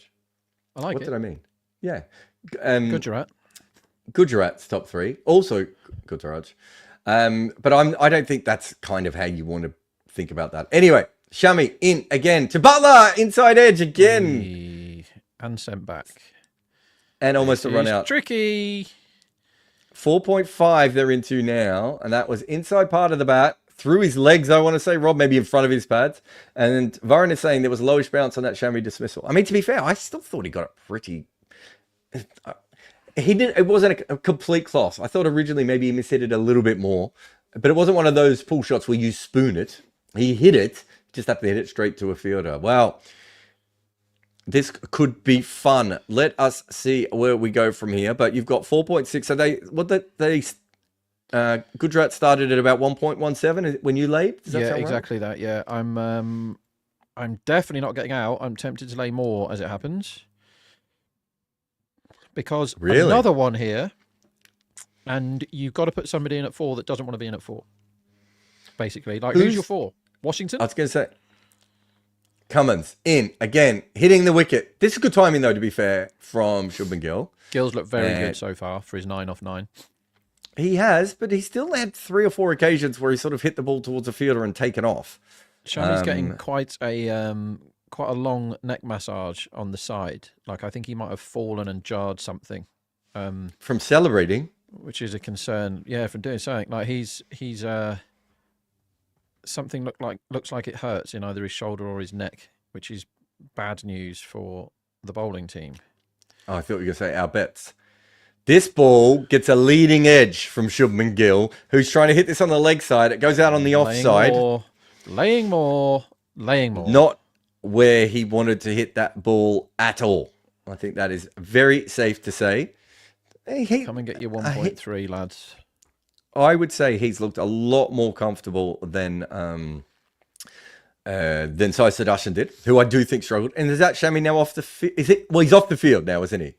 Shami. He's very much off the field, but he's very close to being on the field, if you know what I mean. He's just on the boundary rope on a chair getting massaged as we speak. Another stolen single, good batting from Shubman Gill. That's probably one of the better ones because he really picked the gap with that. But he is eager to get off strike, Rob Barron. He is eager. As you would be. Like, this is tricky, isn't it? I'm actually feeling a little bit defendy here. I think this can be defended. It's so big that they take another one. But yeah, who is your number 4? Who do you put in at 4 now? Jarrod Khan? He's going to hate coming in these conditions at number 4. And if you put in Washington, who's never scored a run in T20 in any batting position at this level, then the most likely thing that happens if you put Washington in at 4 is they get behind the rate. You cannot put Tawatia in. So who is it? What happens? It's a really interesting one because Washington, this is not why you put him in the side, right? You put him in the side thinking it might be a flat one and he could whack 40 off 20 at one stage. But he can bat. This again from Josh Butler. Josh Butler's leading with his hands a little bit here, just feeling out for the ball. That's gone back to Cummins, not far from a caught and bowled. So 3 dot balls, well behind the rate. Not that the rate matters for these two. It's going to start mattering. I'll tell you something that interests me right now. So fans of the middle are going to have some fun. You can back under 7.5 next over at evens, okay? Which doesn't ever sound like a good bet for the 5th over. But you can back over 6.5 at 1.8, which means that you're on exactly 7 at just is he out? He's gone. He's got him caught behind. I said he was tentative. It was all about the hands there. And you could just see him pushing his hands forward. And that ball was angling back into him. And in the end, he's just got a little feather behind. And Classen's taken that like outside leg stump. So I thought it was an outside edge. Thank you for that.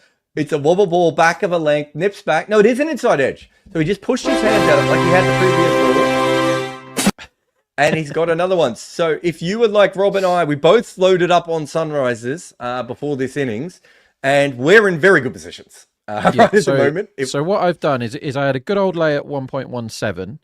And then less than a minute ago, I laid 1.31. And I've just got all my red disappeared. at 1.7. I think 1.7 is fine. I think perfectly reasonable price now, and I'm happy to close out to remove my red, meaning I can't lose on the match. I've got a small profit Gujarat and a very big one Sunrisers, but no risk, and I'm very pleased with how that's come about. They've sent Washington in, which I said they might do, because I think they don't know who else to put in. So what Gujarat are telling me by putting Washington in is they're still trying to defer risk, which is such a bad plan, because this rate is already going up, Jarrod, and they don't want it to get too high. Tawati will walk in. The run rate now is 8.5. Doesn't sound like much, but this is going to be tough now. This is going to be tricky to come in and get north of 9. And if you've got guys that haven't batted in the tournament or have done, bugger all in the tournament, wandering in now, with a rate north of 9, it's going to be very, very tough. The Push cat on is the going to have to do offside. some work. Oh, and I tell you what, it's good batting there by Washington because he knew it was past the fielder. But if the cover had picked that up, that's a run out again. He's just got it into the gap. They are taking no risks with their stroke play, all the risks with their running, and they are 17 for 2. I think if we get another 4 runs off the next over, even without a wicket, Sunrisers could be favourites here, buddy. And I don't mean emotionally. I mean on the scoreboard. Literally. Yeah. So I mean literally. That's what I mean. I meant words. Yeah. Words can help in these sort of scenarios. I mean, that 1.7 was a good close because it's now nothing's happened. They've literally got 1 off 1 and it's 1.61. So I'm tempted to lay again. But you've got to be. I forgot about Rutherford. He's allowed to play, isn't he? Again, this isn't a Rutherford pitch, is it? You can't mow through the line. Well, it's funny you say that because it is like one of those crappy West Indian wickets at the moment. It is actually playing like a CPL wicket or like last World Cup, and he'll get himself in on those kinds of wickets. Coming around the wicket is Shami, and Point probably should have stopped that, but even so, they would have got a run anyway. Again, Gill looks fine. 1.58 they're into now. Interesting. Feels quite short, doesn't it? Yeah. That's a good single though. If I'm Sunrisers at the moment, I'm like, I don't mind Gill getting off strike every time because I want to see what Washington's going to do because they get a 3rd wicket here, and that changes the entire dynamic of the game. Yeah. Here's an interesting one. Next man out. How do you price that? A lot of that price comes from how does Washington play? Is Washington come in at number 4 to have a whack? I think no. Has he come in to knock it around and get them into trouble? I think yes. Either way, he's nowhere near as good as Shubman Gill. No, I agree. So I agree there. I think he should be shorter than 1.5 to be the next man out. Obviously, first rule of next man out betting is you only bet the man on strike. But you can get 1.57 Washington, which seems like quite a good bet to me. Can I give you another one for you to look up for me? Yeah. What's run out? 20. Let me see. You've got a non-traditional batter out the middle. I know he can bat and has batted up the top of his order, but he's not a traditional batter. He's hit the ball straight to mid-wicket again. And to be fair, I thought he did okay there. If they'd have fielded a bit sharper, they'd have 5 runs fewer now, wouldn't they? Yeah, they did save one good one, didn't they? But yes, I think they just set a little bit deep in the field, and I think what Cummins has done is he's brought some of them up, and now Gill and Sundar have just managed to go in. I think I said before, by the way, that it was a single that brought Washington on strike. I meant a single that brought Gill on strike. But either way, it is 2 runs from 3 balls in this over. You've got Washington back on strike now. I think the under 50 is looking quite good here for the first 6. Varun, that thing you just brought up, bring it up at the end of the over, and we'll have a look at that. Again, he drops his bat on this Washington. They might need to, Rob, just change their field ever slightly here. Do active players follow analysts like Jarrod? Yes. I mean, not all of them. Not all of them want information, but I would have... I get messages from players quite a bit. Probably more so coaches and general managers and other analysts, of course, that you get sort of stuff like that. But yes, certainly... I would have quite a few people that would follow me. And then Keep Calm and Study Law says, I don't know what I'm doing with my life. I love everything that's going on with this profile, but we'll just finish this next ball from Shubman Gill. This is full and whipped away for 4. Now, some Maybe people even might 6. say that you don't need to bowl full on this pitch, Rob. But anyway, that's a conversation for another day. That was hit over the top there. And the thing is, you have such a huge advantage bowling second in terms of what you do with your lengths on tricky surfaces, because the first team tell you what to do, or if you've noticed when you were batting, this is where the bats have got to come in. Classen has got to come in and say, listen, lads, this is what you got to do here. Yep. Or you know, guys that faced a few balls, Reddy faced, 35 balls or something. You've got to come in and communicate that to your bowlers. Like somebody like Cummins. Good shot, though, from Shubman Gill. I give him this one. This wasn't a bad ball at all. He's turned that away for another 4. Those are very important boundaries at the end of the 5th, because it gives them a platform to score, to knock out the rest of that, the power play if they have to. But that was not a poor ball. It was straight, and it was on a better length. It was just really good batting. Yeah, excellent stuff. Just to finish, he looks very good here, Gil. He does. Just to finish the point from a moment ago that we were saying, the super chat, which has now disappeared, which was, why did Washington... Guys, why didn't Washington bowl instead of Ishant was the question. I think that's a fair question. I'm not sure I'm not sure what they would have done at the death, considering the way that they were thinking about those things. But I think I would have gone with Washington earlier on to see. But if Rashid Khan was bowling better at the death, maybe they'd feel more comfortable with that. But Prashid Krishna could have bowled at the death far more than he did. He didn't bowl in the last 3 overs, did he? No, I said after Ishant bowled his second, they should sub him off, because I don't think he's anywhere near good enough. Washington mishits this over the top for 4. That's fine. I mean, that could have gone straight up in the air. I don't think if I'm the Sunrisers, I'm too worried about that shot. But does that mean that Washington is going to step down and go for this? If he is, I think good plan, personally.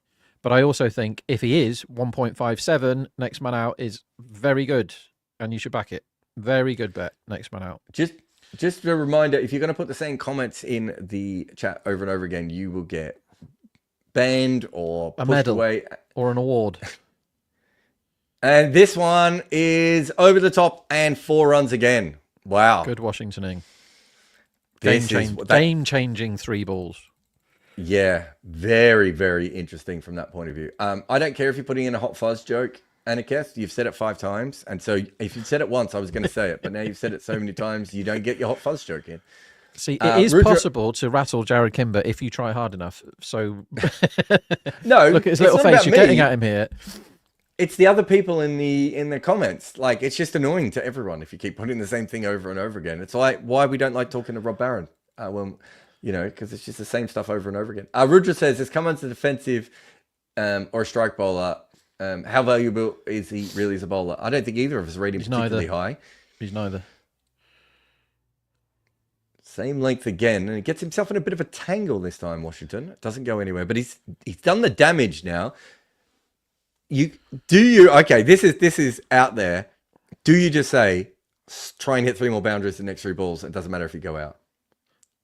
I don't mind it at all. I think that's. I think having a pinch hitter in this kind of chase on this kind of pitch is a really good idea. Like I say, I'd have opened with Rashid Khan, because what it does is it stops you losing one of your men that can just poodle it around and see you home, and it gives you a chance of totally breaking the game if it does come off. Hello, where's that gone? This is a good shot. He's flicked this over his shoulder, and that has gone 4-6.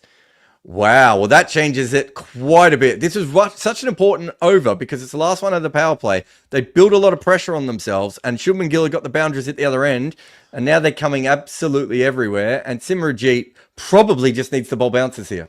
He probably needs to put the fielders back and just bowl a couple of bounces. I mean, he's had a very bad time of it this over. He's not looked like the guy, has he, Simranjeet, in the glimpses we've had of him.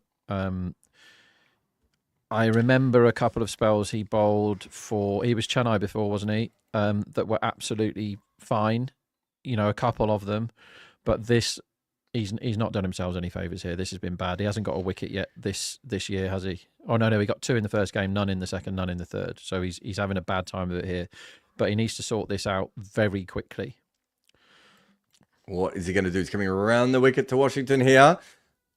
And gets a top ball, but not far away from a wicket there. I mean, Simmergy, I think we said this a lot on the watch-alongs last year. He does look like a wicket or boundary guy, right? And in the impact sub world that we live in, I don't think that's the worst thing possible. He's got to bounce. He's just got to get it. And at the end of this over, we will do a quick question, another super chat from someone, and then we will get Barron to put the graphic up that he had before.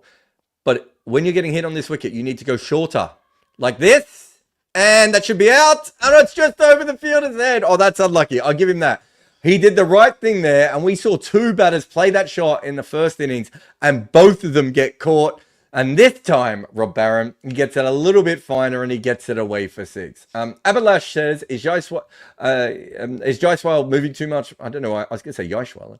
Moving too much before the ball is bowled. He's sometimes late to the ball, which makes him miss time or completely miss it. I haven't done enough research on that to worry about it all that much. Thank you very much for the super chat, but I don't do that. Varun, if you could put that graphic back up that you've been desperate to show us and we've been ignoring. 48 for 2 after 6, by the way. I would take that. So these are the seamers today in the second innings. I would argue that they haven't been short enough at the moment, Rob. Yeah, I think I said they should be front-loading good bowlers and not give them a chance to whack the power play. And you can't go Simmerjeet to somebody who may be pinch hitting, because that can happen. Like that has changed the game totally as they go to the cat, which is something we all like to see in the 7th. But to give up 48 in that power play when they had them 17 for 2 after 4 overs, when they'd just taken a wicket, it shows you 2 things. One is they've mucked it up. They were 20 for 2 with 8 balls left of that power play, and they've ended up with 48. I mean, that's a crime. And it also shows you the value in T20, something that Gujarat never do, of sending up somebody with ultra high intent to try and break games. And Washington could have nicked off first ball or could have chipped one to cover straight away. But the fact that he's lasted 9 balls means they are now 1.16, which is what they were at half time. And they got all the way to 1.7, right? That is a brilliant piece of tactical decision making from either Washington himself, if he took it on himself to do it, or the think tank that said, Washington, it's you that's going to be our pinch hitter here. Try and break this power play. Yeah. Excellent cricket. They've got them back. And even if he gets out this ball, or the next ball he faces, they've done absolutely the correct thing and well done. Like we bag teams off for not getting batting orders right and not doing things like that. Gujarat never do that. They never go ultra intent early. But the fact that they lost 2 of the big ones, Butler and Sadhasan, and then re-gambled, put more chips in and went, okay, Washington, 23 off 9 is an absolute game breaker. No, exactly. And I would also say that they were actually going the other way, right? They were batting within themselves and actually got themselves into a tangle.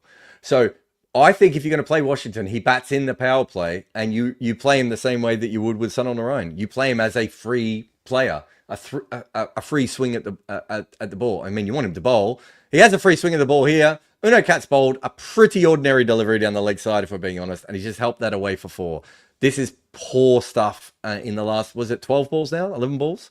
Yeah, basically, since the last 2 balls of Shami's over went for 8, they've lost their heads totally here. And the cat is not having a lovely time of it. So in the middle overs of T20 cricket in his career, he goes at 8.3 runs per over. He is much better in the power play. Why are we seeing him here? He's bowled another straight one. The 7th over is not the place for the cat. The death is definitely not the place for the cat. I mean, the team is probably not the place for the cat, if we're being completely honest. But they've had an illness, and they should have had Harshal in the team. He wouldn't have been bowling the 7th anyway, you wouldn't have thought. They've got to go spin, haven't they? They've got to go spin now. Because Shami's tired. he ran out of steam there. Maybe you go one more Cummins and try and get the pole, but really, you've got to go spin and hope for the best. And they don't have great spin, do they? That's one thing that the SRH don't tend to bother with. They've got to hope Ansari is the real deal. He started well, hasn't he, in this comp? Surprisingly well that he's got 4 wickets in his 2 games already. But yeah, they have to go spin. They have to burgle a wicket now. The issue is that in the first innings, finger spin looked better. True. I know that it could just be that Sai out-bowled Rashid Khan and these things happen, but it just looked better. It just, on the eye, it seemed quite clear to us that there was something going on there. So that's an issue. I mean, Abhishek can bowl. Am I missing anyone else? Here's a question for you. So, are you the founder of Cricket8? Is that the pitch you were talking about? No. Good question. Why is Rob not on more often? Because I've got 38 jobs, which I do all at the same time because I've got ADHD. Is about it. I'm on a lot, but should be on more because we need to get the female viewership up, and the male viewership. So here's a question, right? Go. Kishore ragged it, yeah, turning it 4 degrees or whatever, and 3 and 4. Spin looked tough first innings and caused plenty of issues. Ishant did not look tough at all. Ishant went for 13.25 and over, and Kishore went for a run a ball. If you had the option of choosing Rahul Chahar as your impact sub or Simajit, who would you have picked on this deck? I know who I would have picked. Yeah, I could see that. I think if they were looking at the data in the first innings, they were probably also looking at the fact that the shorter balls hitting the pitch would help. And Simajit probably does that. I'm not sure he's exactly that kind of bowler, but he probably does that. So is there an argument then that if he does his job correctly, you can be fine and make that work? But I do get your point. Like, if you have Chahar, Chahar was going to help with the dot balls. Maybe they didn't think he would help with the wickets. I don't know. I don't disagree. They've got 3 spinners in the lineup, right? Abhishek will bowl, probably an over.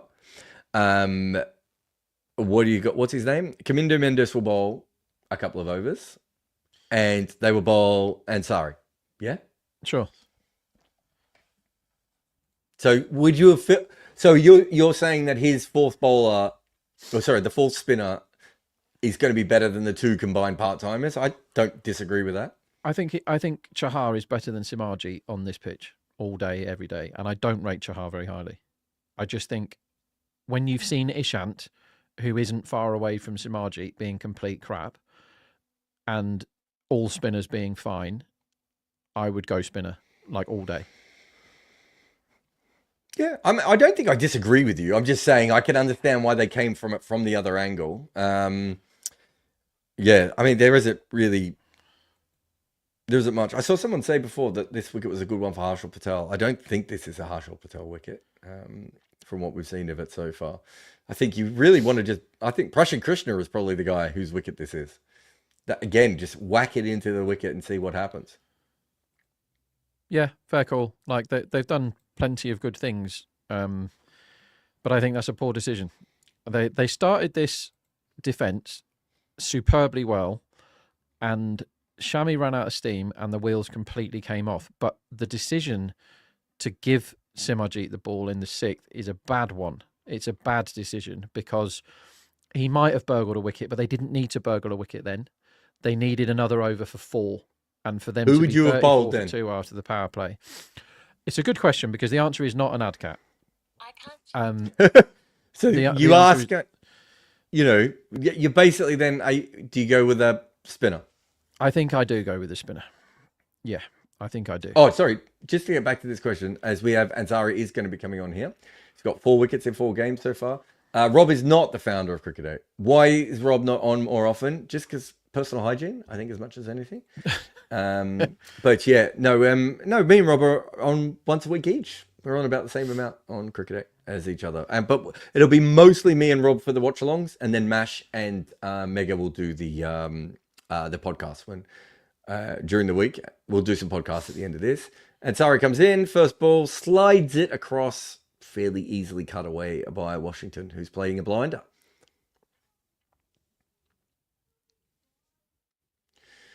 So they need 96 off 77. Unless something happens massively with the spin here, or we see something a bit radical, some sort of weird shot or weird moment, you would have to say that they're at 8.6 at the moment, Rob, Sunrisers, to pull this off. I think the 1.7 close was a very pleasing bit of work. Yeah, I can't well lose. there. I'm going to win small on the match winner. Oh. That's quite lucky, isn't it? Gill has looked superb, really, on a difficult surface. He's looked in really good control, which cannot be said of anybody else. I'm back to his unders, and I'm going to lose, I think. But that's fine. Some bets lose. It makes the winners all the more fun when you have losers as well. How's this IPL gone for you, betting wise, Mr. Kimber? Oh, terrible! Actually, I've done very, very poorly, and I'm down again today. Although, if I got out when they got to 170, the same as you, I probably would have had a decent day today and would have been fine. But yeah, I just haven't found a pattern or a path as much so far. But that's fine. I think when it rolls badly, you got to just hang in there and you just got to bet more. You just got to go harder.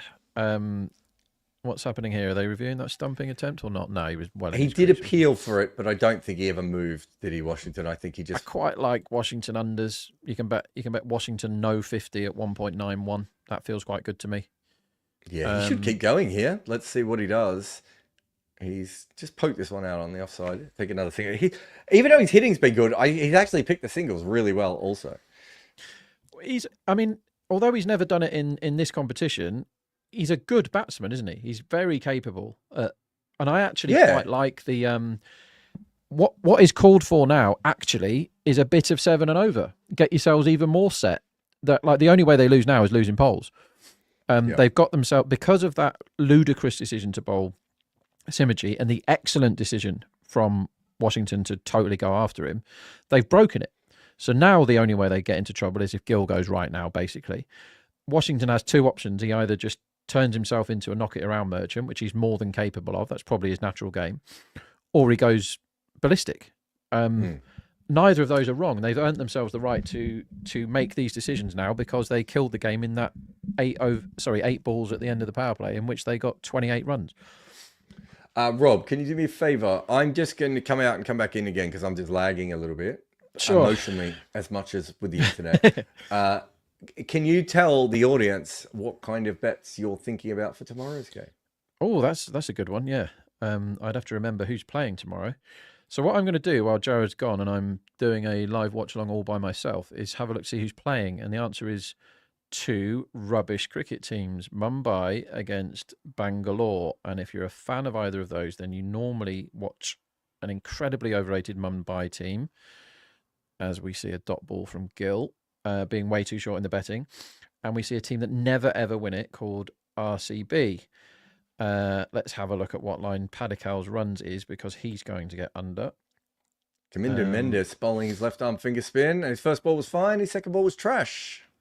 And once again, the fielder decides not to try and stop it, which I utterly disagree with. I would always try and stop the ball if I was the fielder. Most sixes, Mumbai 5 to 6. You don't see that very often. They're still quite a 6-year-old team, and Sky is in very good form. A friend of mine, name of Neil Eyes, who works with us, he's very strong on Sky man of the match tomorrow at 10 to 1, which I wouldn't put you off. I can't find a run line for Padikal because whatever it is, if it starts with a 2, it's an under. Padikal's made runs in this tournament so far. He got one knock where he got his overs, but they fed him the wrong type of bowling. They gave him the spin that he likes rather than the spin that he doesn't like. So you'd expect someone like Rashid Khan to have a handle on him. As far as RCB goes, let's think who would be bowling against him. Obviously, if he's in early enough, he'll be getting some boo, which he won't like. Crunell doesn't match up very well with him. Hazelwood would get him out almost instantly, you'd think. Except he plays for the same team as him. Let's think of the team that he's playing against. They're not playing Majib anymore, are they? It's Chahar and Bolt. Apparently, Bumrah is very close to being available here. We believe he's playing in the next game. He's been made available as far as we are aware, unless obviously something happens between now and then. But yeah, at the moment, we believe he's playing in the next game. I'd be really surprised if he plays tomorrow, Bumrah. But anyway, so if Bumrah's playing, then they've got someone that, if they need a wicket, they just throw the ball to him. I mean, that makes a huge difference to the match price to me, if Bumrah's playing, if he's playing, or if he isn't, because Bolt, Bumrah, Chahar, you've actually got your pace attack sorted then, haven't you? And you can go hard with spin, or hide spinners if you need to. All right, there's another 4 here. Beautiful by Washington. Gives himself room up and over. This game might be done unless something dramatic happens very soon. I'm worried about Chahar. Deepak. He's not swinging it. So if he doesn't swing it, he's hopeless, basically. If he doesn't swing it, he's done. And sometimes you would say, oh, maybe he's not swinging it. It's not swinging at this venue. But the bloke at the other end swinging it. Yeah, the bloke at the other end's very good. I think Chahar's been. He had a terrible game last time, where he got taken out of the attack after getting spanked 2 overs, none for 23. At the Wankhede, the game before, he was all right from memory. What did he do? Oh, he got de Kock early, didn't he? He got de Kock and he got Venki early, so he had good numbers in that game. But I didn't think he bowled particularly well when he got de Kock. No, game before, got smashed, 1 for 39. Yeah, he's not having a good time of it. He's just not swinging it. I mean, the figures, he's had one good game with the figures. I'm not as worried about the figures, but watching him bowl, I'm just like, I don't know. I'm not sure it's for me. Siddharth says, do cricketers underrate analysis? Robin kept linking Rashid to confidence, ignoring Jarrod's technical in today's podcast. Rob should do more content. Rob does a lot of content, everyone. Is this going to be out down the ground? Nope, 1 bounce to long on. Tries to slug sweep this, but it's a bit too full, I think, as much as anything. It depends on the cricketer, Siddharth. Also, remember, Robin Uthappa started his career before there was an analysis. So he's going to have a very different idea of it. But the idea of me and Robbie having our own podcast together, same idea of me and Rob having our own work together, is that different people have different views. That's what you're looking for, right? But isn't it amazing that you can talk to somebody that's played against all these people and say, what did you do when you played against it? Like, I'm just... He took us through what he did against Rashid Khan. Against him. Yeah. Incredible. He took us through what he did against him, and we looked at his figures too. It holds up okay. He's better against Rashid Khan than he was against Bermuda. I still haven't remembered who the bowler was. He was really upset too at that.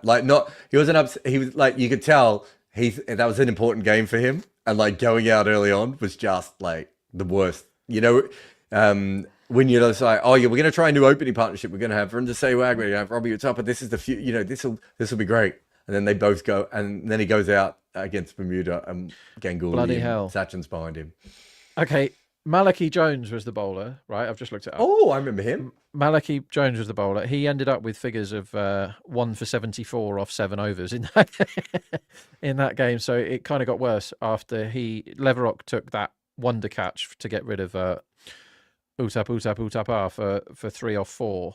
But he burst into tears. It was too much for Malachy Jones. The moment, it was like the best thing that ever happened. I just looked him up. He's only 35. He's only 35 years old. And played against the Bahamas 2 years ago. So he's only 35. So when was that game? 07? Yeah, it was 07, wasn't it? Bloody hell. So he was a 17-year-old kid. Sehwag cashed in. I don't think we send that through to Robbie. I think we can cut this and just leave it there. The score is 80 for 2. That's why we're looking at old Bermuda scorecards at the moment. Yeah, this game's done and it's boring me. Did we have anything else? We'll look at the podcast later. So we'll do. I think the Sunrises podcast is quite interesting, but I'm interested in your Gujarat thoughts as well. We'll take it from there. But we'll also, I think we'll go through the points table a little bit and just have a look at the teams. And I'm fascinated in whether you're higher or lower than where they are on the table at the moment, like emotionally as a man. So what interests me about the IPL this year is I think they're all crap. Now do you know what I mean? Like last year, it was like, well, this team are really good. They've got a plan. This team are bad because they've not done anything clever. But if you go through all the teams now, it's way easier to pick weaknesses out of teams. And you go, well, yeah, they're a bit hit and miss. Like I thought Lucknow were just horrendously put together. And Rajasthan even worse put together. And I actually thought Punjab were the team that had hugely defied logic that they would do stupid things because they always have done really stupid things in the past, and everyone just assumed that they would do stupid stuff again. Punjab actually looked like we can save a bit of this for the podcast, but Punjab actually looked like the only team that were doing plans that I thought were good, and I backed them at 14.5, I think. But yeah, interesting one. I have a feeling Lucknow are going to fall off a cliff if Pooran starts coming out of form, as Rutherford looks like he's warming up for a smack in a minute. Has this pitch got easier, Jarrod, do you think? No, just once they broke the head of the chase, it's different, isn't it? And we have to be honest here. The spin is not the same. They've got a guy who's a part-timer. I'm not sure about Kamindu Mendes' bowling. I don't know how you feel about it, but I was at his first game when he played for Sri Lanka over in Colombo or wherever the hell I was. And there was all this hype about him, and he came on to bowl. I don't remember me and Gareth Batty looking at each other going, but he's not particularly good with either arm, though, is he? Like, he's not, you know, it's not like Liam Livingstone. Like, it's like where you like, okay, well, he bowls reasonably okay leg spin sometimes and fine off spin. We were looking at Kamindu Mendes going, does he do either of these things, right? So the bowling is a bit of an issue. They've had to go back to Cummins now, and they don't have a choice. And they can block the now bats too, can do whatever they want. Yeah. They can do whatever they want. That's the thing. I mean, it's only the Collapso that gets this done. Yeah, disappointing game. We did have our fun. They did get a couple early. But that was it. It was the 28 and 8 balls that just totally finished the game. And now they're running out of ideas with the ball as well. They've done 2 Ansaris that haven't done anything. Who could possibly cause a collapse? They've got 1 Cummins or 1.5 Cummins and 1 Shami left. Yeah. It is definitely tapering off a little bit here. So 69 required, or 68 off 57. Washington, you had him for under 50. Did you put that one on? I did. Yeah, I mean, I'm massively impressed with the way he's played. I've got more on the next man out at 4-7 or 1.57. I think that's still good, although he has got back into his bunker a little bit here, hasn't he? Which again is probably the right thing to do.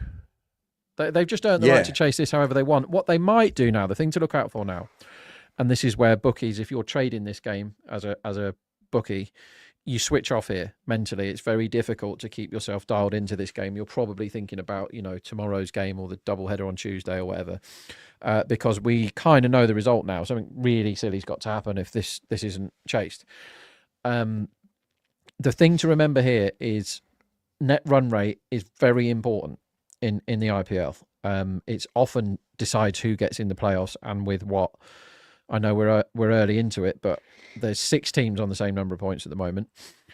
And at some point, they will say, we've got to go now because we're going to win and we need to get our run rate up. So that's what I'm looking out for. And that's when you're looking at things like runs in next over or 6 in next over. And you don't have to wait. So you don't have to necessarily predict it as there's nearly a run out. That suggests to me that they're going to up it a bit. But when you see that intent change, you just start smacking over 7.5 and 6 in next over at 3 and all that sort of thing. So that's what I'm looking out for now, because they're running out of good overs. Like Shami's no guarantee to keep the runs down in his 4th, and nor is Cummins, and they can't throw the ball to anybody. They haven't got Narayan, have they? They haven't got Chakravarti. They can't throw the ball to someone that's definitely going to choke. So I think I'm just sniffing around to see if I can get some 7.5 for these next overs, and then so you can bet over 7.5 in over 13. So not the next one, the one after that looks very good at 1.83. Beautiful shot here. Bloody from hell, Gil. that is good. That shot does make me think that maybe the wicket is coming on slightly better now. It certainly wasn't early on. In fact, I think it was even more difficult early on, but easier when you know you're not chasing a lot. But since then, I would say that just came on absolutely beautifully. What do you think Washington Sundar's highest score is in IPL? Not in his life. 32. Not like the backyard. 32. I would have thought it was slightly higher than that, but he's made 350s. Don't remember any of them. Probably watched them all. He opened for a bit, didn't he? SRH, he did some opening.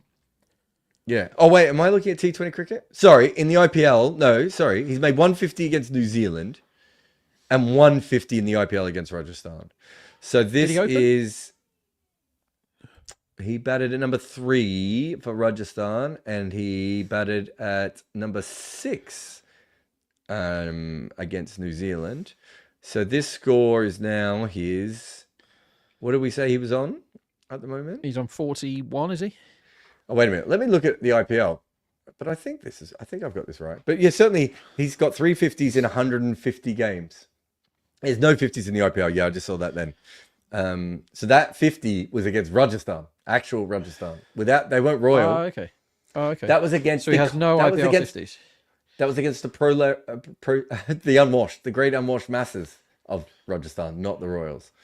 But even so, 150 games for 350s at an average of 19. And he's been worse than that in the IPL. He slashes this one away out to deep point, and he's going to get some runs there as well. Another one.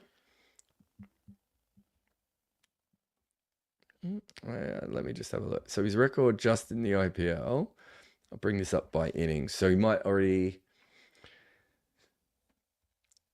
He's played 61 games in the IPL, and this is now his highest score. So Rajasthan, he had a 40 off 14 balls in 2022. Wow. In 61 games, he's averaged 15 at a strike rate of 120, and in lower T20 and some internationals as well. Overall, it's 19.6 at a strike rate of 119. He really hasn't done very well. No cut in anyway, and this is punched out to point. If so, I think got over 7.5 next over, mate. Why not this over 7.5 next over? Well, we're in this over. Over 7.5 next over at 1.83 looks like a good bet to me, because I think it's quite likely that they push the button if they're both still in after this over. I think there is a bit of Washington might want to get his first ever IPL 50, and he might nudge his way there. But I think next over is when they go. Yep, short ball. Mistimed pull shot. With that, when you bowl the ball into this wicket, it's much harder, Rob. I don't know if anyone else has noticed that, but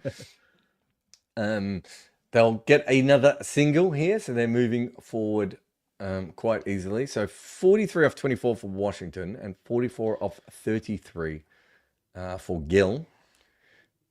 Yeah, you also, as you said, net run rate's important, but also I kind of think you want to practice hitting boundaries on wickets that are tough. Yeah, good point. Yeah, when you've got the game won, you need to think about it, don't you? This is short. He plays that sort of half pull shot that Shubman Gill could sometimes play. I thought about 2, but there's only a 1 available there. Simon wants us to show off the live website. Are you okay with us showing off the live website, Rob? Do what you need to do, mate. You do you. Do you know what that means when I say it out loud? Do I have to do anything? Because if so, bad. But if you want to show off the website, show it off.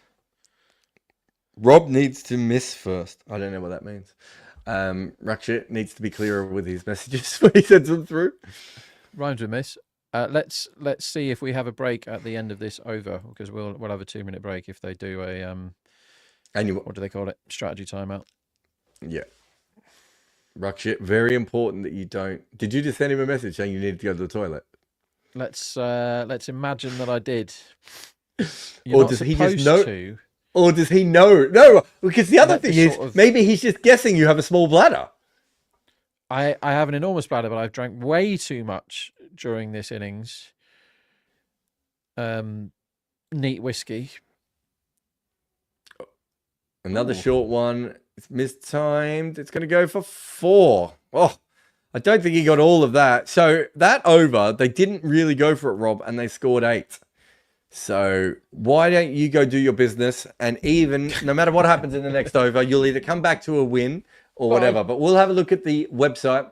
So remember with Cricket8, and I've got an ad read here that I could do that I'm supposed to record, but I haven't recorded yet. But let me find my ad read. He says, where are we? Nope, that's an ad for my book. Cricket8 allows you to play and watch your favorite sport. Hop onto their site during a match and you can decide who is going to be out next, what the final score will be, and try and get one over on your friends. Cricket8 is the future of this sport. Don't just watch the game, play the game. All right, and as we've got an empty chair, Ruckship, maybe you should bring up the website. Here we go. We've got little bits of the website. So the scoreboards on Decimal, or from Decimal to Cricket8 are really, really fast, guys. I don't know if you've been noticing, but they're definitely, they're at the same speed that we're doing our commentary here. So we're ahead of the game and they're ahead of the game. I mean, not actually ahead of the game, but SRH is coming back on. And so the scoreboards are really, really good, but there's so much else. You can have a look at all of our podcasts and everything else. But I think the thing that Simon probably wants to show as much as anything is the Cricket8 games. Which is being launched in the next couple of days, which essentially what it allows you to do, which is probably your best bet in life, is to trade like a cricket trader, whether that be a bettor or a punter or a trader. And you can actually do that with your friends without it costing you money. So you can go on live during the game, see if you have it within you to be able to follow on. You can also learn about betting without losing money and everything. We know that betting companies do all these things. You can go on, you can spin the wheel at the moment. And I think that will give you, I think if you spin the wheel, you get extra credits when the games actually come up. They are very, very soon. It's just a single is knocked down on the ground here. They're coming very, very soon, all these sorts of things. And then you'll be able to do that. And so when Rob says something like, you know, put a bet on this, you'll be able to see exactly how you do it, and you'll be able to put the bet on with him, and you can keep your own stats and see how you go. So that is certainly something worth looking out for. And then I think if you go back to matches, if you go back to matches, what else do we have here? If we go back to today's game, which Ruckshit will find in a second, you're not missing anything much from the sport at the moment. It's outside of stump and cut away. It's going to be 2. Oh, it's gone through his legs. Oh, that's disappointing. Etiquette. Varma down there. Verma. I've called him Varma 3 times. The other Varma. You can see, if you scroll down a little bit here, and we can see a little bit more information.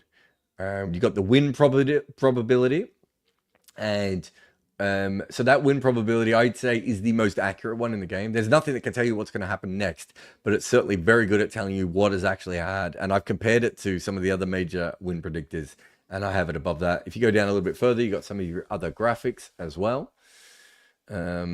And so, yeah, definitely worth coming in and having a play. And we will, we'll be probably, then you'll be able to bet along with us, I suppose. You've got the full scorecard and everything else over there as well. Gil just brought up his 50. He is on 51 from 37 deliveries. Need a run this ball. Need a run. Oh, yeah, I forgot about your bet. For the over 7.5. I was doing so much selling of the Cricket8 website. I forgot good, all about Rob Barron. It is. They haven't quite launched all the games yet, but it's almost there. Someone said, the win predictor is broken. It's almost always in the 90s on one side. Well, Darshan, it should be on the 90s right now. Should be over 100 for Gujarat here. Yeah, but we can check it tomorrow to see if that's wrong.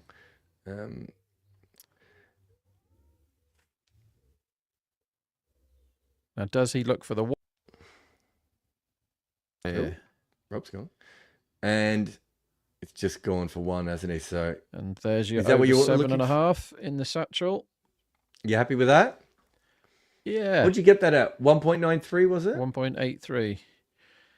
Easy as you like. Thanks to the lovely Misfield, whoever did that. Verma. That was Aniket, wasn't it? Down on the boundary Yeah, through his good lad. legs. Not particularly his best work. You can get Sunrises at 55 now if anyone's keen. It's not for me, Rob, but Nah, just the path to victory. It's impossible to see that. Like, they can't mess this up. A double wicket maiden now. They're still huge favourites. what about a 4-wicket maiden? Do you What remember about when an Malinga did 8-wicket that? maiden? What did Malinga do? 4 in 4 against South Africa, and they still didn't win. That was nearly the biggest heist I've ever seen. And even South Africa didn't choke that one after they lost 4 in 4. Yeah, the best one I've ever seen in any form of cricket was for my club, when my club the scores were level with 5 wickets in hand, and it was a tie. And it wasn't, and I should say, like, this was a proper level of cricket as well. Like, it was out. Is this his 50, Washington, or is he out? No, I think that bounced. Oh, he's claiming it. Gone. Oh, I thought that bounced. Might have been his hands off the turf. Washington's staying there. We'll have a look at this in a moment. He Shami thinks came he's back on. out. Short outside off, slashed up. Great effort in the field. Was that Let's Aniket see. again, who just given you runs a minute That's ago a catch. and given you money? It's a really good catch. I've just seen it again. I'll be shocked if he's not caught that. Oh, wow. So a couple of things will happen if that's a catch. One is the next man out wins, and the other one is the under 50 wins. I think that's a Ooh. catch. It's one of those mean, where it's the TV angle could murder us here. The old foreshortening could look, but I saw that again in real time and it looked good. Has he managed to get his fingers under it enough? I think that's a good catch myself. The problem is there's a lot of ball. Yeah, there's a lot of ball under his fingers. I think I'm the only person in the world that cares whether this is out or not, other than Washington. I like to be out. I think that's a catch. I like the replay because we just keep seeing his groin thrusting against the ground, forward and backwards. Like, have a look. Every time they show it, he will now hump the ground again, groin first, and then when they I think that's going to have to be given not out, mate. I would give that call. That foreshortening doesn't help, but I'm with you. I think it is probably caught, but I think you have to give this not out. I have to give it out because I'm on under 50. There's one angle there that looks horrible. He's going to give this not He's out. giving it out! Oh, well done, Mr. Third Umpire. I owe you I a did pint, that's for not sure. see that. Washington's like, are you kidding me? I'm with Washington there. I'm not sure I'm walking for that one. I'm not sure I'm walking. Well, I should say I'm walking. I'm not walking happily. Sean McGill's not happy either here. So Washington. Production don't like that wicket. So Darshan's just said, bro, it's clearly not out, right? In his comment. It's not clearly not out at all because at no stage can you see the ball hit the ground. What you can see is from that angle, the fingers being close to the ground. I think he probably has taken that clearly. And what the umpire is trying to do is trying to work out if the foreshortening has made it look like it's not a catch or not. And I'm not sure you should do that, Rob. I think based on the evidence we just saw then, that should have been given not out. Yeah, I don't know. Like, it looked like a catch from lots of angles, but they always, when it's close, they always show you one where it looks not out, don't they? They always do. And I'm not qualified to say how much foreshortening makes a difference here, but if that is an important bit of an important game, which it absolutely bloody wasn't at that point, that's the sort of thing that can cause big controversy. I am happy because it won me some bets that he gave it as a catch. I think he probably did catch it. But I can also see the argument that the third ump can look at that evidence and go, well, that particular picture there of the 7 different pictures I saw showed me that he grasped it, and so I'm going to give it not out. Is foreshortening the shrinkage of cricket? Yeah. Okay. It's too much of a Seinfeld joke from the 1993? No, it's. I mean, we don't have enough jokes from 1993, do we? We don't have enough of them. They were 1.01 there. 1.03 now. The game's back on. Shami's got another wicket.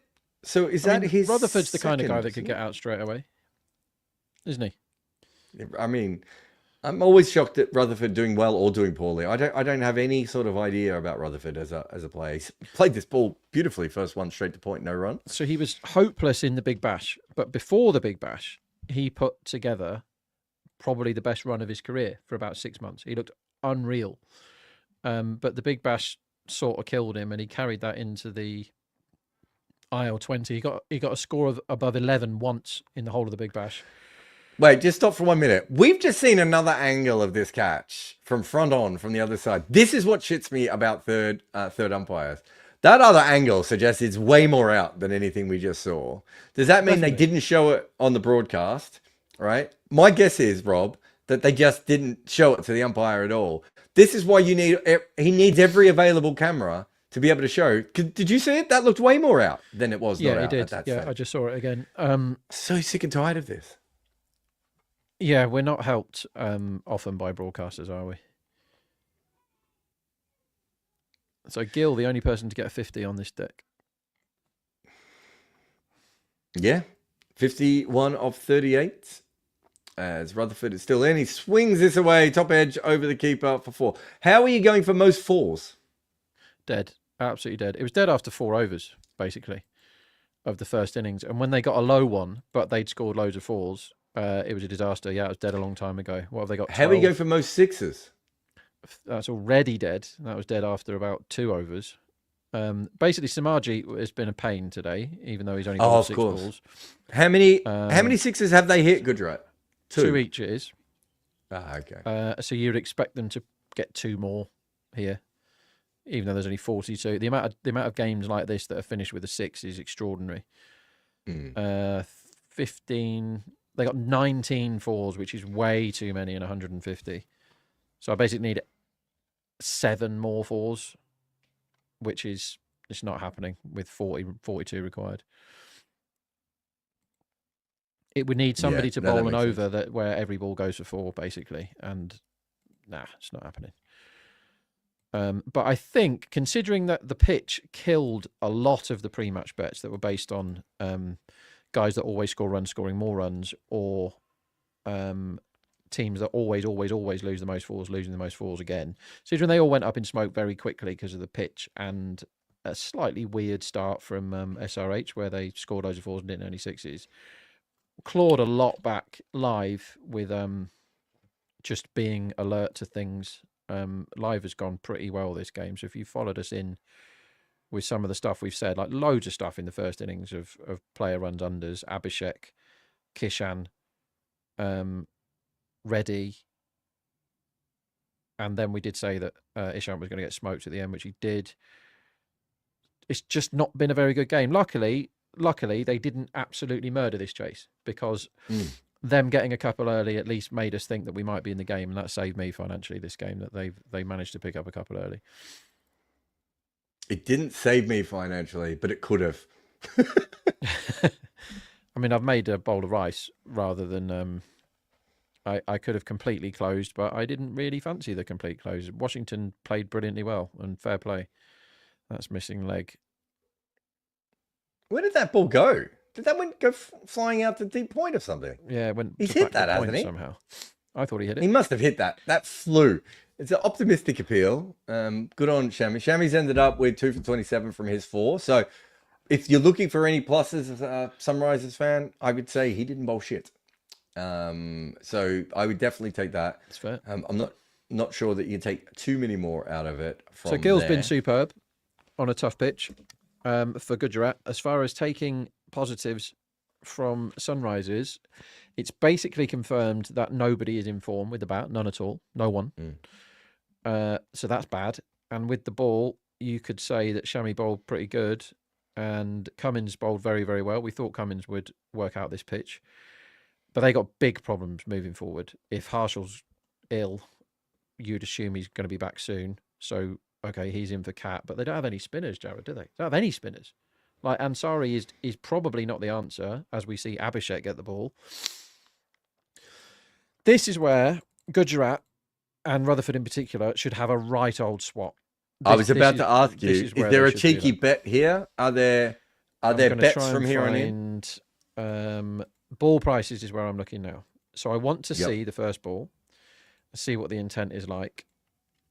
And he's had a First right go at ball. that. Okay. That's a lot of intent as he inside out cover drives it for 4. So you can get 4.3 on boundary, which normally you wouldn't bother with, right? But for the third ball, it's not a, sometimes in this spot the bookies are really asleep and you're getting 6.5 or something, which would be a big bet. 4.3 is a reasonable price. It's not great, but if you think Rutherford is going to attack, and that first ball suggests he will, right? He'd almost played the shot before the ball was delivered there. He's had a proper go at the second one, 4 more. This is where I might get my 6-4s in the over. So I've backed balls 3 and 4 at 4.3 each, so just above evens, that one of the next 2 balls goes to the fence. And I think considering both of those balls were terrible from Abhishek, almost half trackers, and that Rutherford has kitchen sink both of them, I think that's a good bet. I think it's shorter than evens that one of the next 2 is fence. We shall see. Oh, here we go. So you said third ball, and we got your third ball. So what was that? 4.8. Hey, Play the 4.3. funky music, boys. Yeah, that's just giving you winners on demand. 4.3. Oi, oi. Okay, we've got some work to do. Brooke sent me a message during this watch along saying, "What's your address so I can send you some buzzers?" He said the same to me. So is he splitting the buzzers up, and you're getting 2 and I'm getting 2? I sure hope so, because I don't know about you, Jarrod, but I felt naked without the buzzers. You look naked at times without the buzzer. Well, I did ask. You could wear them like a bra. Yeah. No. I'm very pleased that I got a 4.3 winner in there. That's cheered me up. Do it again. Another 4. Wait a minute. How many 4s do you need? Go on the 4. I think maybe 3 more. Hello. This is back on. This is why. Look, obviously, if you don't know how to bet, don't bet. That's why Cricket8 is there, so you can learn all this sort of stuff and not get ripped off by idiots, other than Rob, who is an idiot. But Thank you. But one of the things that why people like to bet on sports like this is things like this, where we might be chasing this all the way home now. This stupid bet that Rob made that should have won and has somehow not won. Oh, I bowled him. I don't know if he has. Or is that some sort of weird stumping attempt that's come off Classen's pad? Yeah. I think Classen was holding his hands up to say that was him. So it's bounced off something and hit the stump. But yeah, so we need 3 more 4s. We need half the runs in 4s. Can we do it? Rutherford will hit 6s if the ball's in his arc. Oh, there's good batting from Rutherford. He has counted how many balls are left in that over. No. No, that's what you want. You want Rutherford back on strike. He counted that perfectly to be like, I want to face next over. Because that was a half volley outside off stump from a bloke he'd been smashing for 4 everywhere. And he suddenly just pushed it to the sweeper for 1. Yeah. That's very what pleasing, you want. You want cheeky very pleasing Rutherford 4.3 there. I'm trying to think what price boundary is for Rutherford's balls from now on. Like, we know he's on strike for the next ball.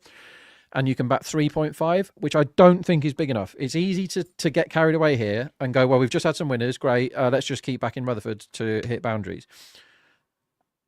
The bookies are onto it now, right? With the 3.5. There's not much value in that. Like, it's not a terrible bet that he hits this ball for 4. He probably does. It's probably like 3.2 or something.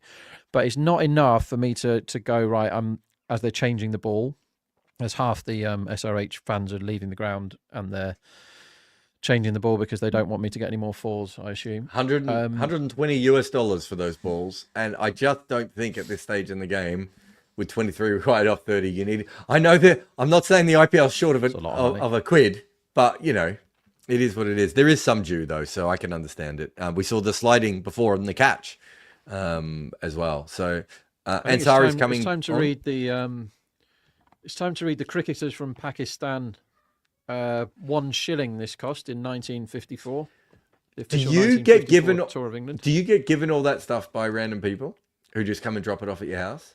Yeah, so I see people putting things up for sale on eBay and things like that, and I cannot resist it. And I got a big pile of this stuff for £5 the other day. Here's Rothman's Test Cricket Almanac. So I get people go, oh, you like cricket, and then it's like. So I probably have like 12 of the same magazine somewhere, like just Yeah. 1959, that one. That's good. Rothmans, are they a cigarette brand? Yeah, I think they are. Here's a good one. You'll like this. This is the this is the signed Jeff. There you go. I've got the unsigned one, which is worth more. Gil is I mean, facing this is where we've got to in Ansari. this game. Yeah, he's defending. Read us out a passage from the Jeff Yeah, Edrich I'm book. gonna. Would you like something about the new look at Old Trafford by Ted Burrows? There's a bit in Welsh which I'm definitely not going to read. Oh, Give me there's a some bit. Welsh. This could be fun. Rob, sweep 4, please. and 4. Yes, come along the 4s. The win from Here we go. nowhere is one of the most glorious things in betting, if it ever happens. Okay, this is called the South African character. So I could get myself cancelled if I just read this out without reading it first. This year of 1955 is a South African year. These Springbok cricketers come to us with a glorious past and with a recent reputation of having drawn a Test series in Australia at a time when Australian cricket was feeling very sure of itself. That looks like 4. Another 4. Hello. You need one more. You need one more. All of a sudden, how many have we got now? I was enjoying reading my book from 1950, whatever it was, too much.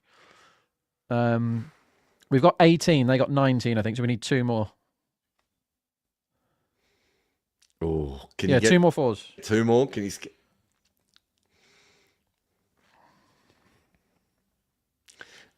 Sorry, you're about to say that you were pro-apartheid. Let's nip that in the bud. That sort of nonsense from you, Jarrod. So whenever I do these podcasts with Michelle, he always tries to get me cancelled. He always tries to say something that could send me down a road that gets me into trouble. So I'm too used to being given hospital passes to accept them, I'm afraid. Right, there's 18 runs available. I would like 8 of them to be scored in 4s. Now that is very achievable, lads. I just see it happening. I don't think there's 6s coming, man. And I don't think they're going to try and get it in singles. I mean, you might be unlucky. Rutherford might get one in his area that he just slog sweeps for 6. I think a 6 happening. I think he's going to try and get it in 4s. Very likely. Okay, here's one. There's an advert in this thing. Television is the perfect medium by which sports all over the country can be viewed as they're being played. In many cases, hundreds of miles away from your fireside. Wow. You might want to hold it higher for the camera, but we can see your face looking sexy behind it. How about that? Can you see good. that? Are there any cool illustrations of cricket gear in there? I'm a big fan of the old cricket ads where they would draw what the glove looked like and everything. Also, if no one's ever seen the picture of Tony Greig in his underwear wearing cricket kit, it is absolutely as good as I described it. Do you mean people don't have that as their screensaver everywhere? Exactly. I William think in the doc. Oh yeah. William E. Carey, he repairs springs. There's a good advert about that. Which apparently. How do you repair a spring? Do you have to? Well, that's a great question. Okay. William E. Carey knows it's not just a matter of replacing. It's fatigue is the enemy of the spring. Okay. What did you think before this? What did you think was the enemy of the spring? I mean, we are 3 hours and 46 minutes in. I think rust. Rust is the enemy of the spring. Okay, you've all got 1.5 minutes to put in a comment that tells us what you think is an enemy of the spring that is better. Oh my God, they've just put the Tony Greig picture up. It's good to know that St. Peter is protecting. Is that what St. Peter is? I cannot tell you how many times I wrote that into the script for the Channel 9 documentary on Kerry Packer. And I think eventually they had to say, Jarrod, we can show it once, maybe twice. I don't know if we could show it 4 times. What I like about that is it's also in that, but here, all for the game. Oh, look at that. Look at that beautiful, terribly drawn cricket glove in the background. This is from the New Zealand tour of 1949. Oh, the cover's good. I might have that one actually. I like that cover though. Yeah, this is great. This is the foreword is by the High Commissioner for New Zealand, who looks like an absolute lad. Hadley. Walter Hadley. Wallace. Will the lion lay down with the lamb is the big question about that tour. Cool, isn't it? I tell you what, the lamb's been screwed over a little bit there, though. That's the 49ers, mate. What was the score at the end of that series?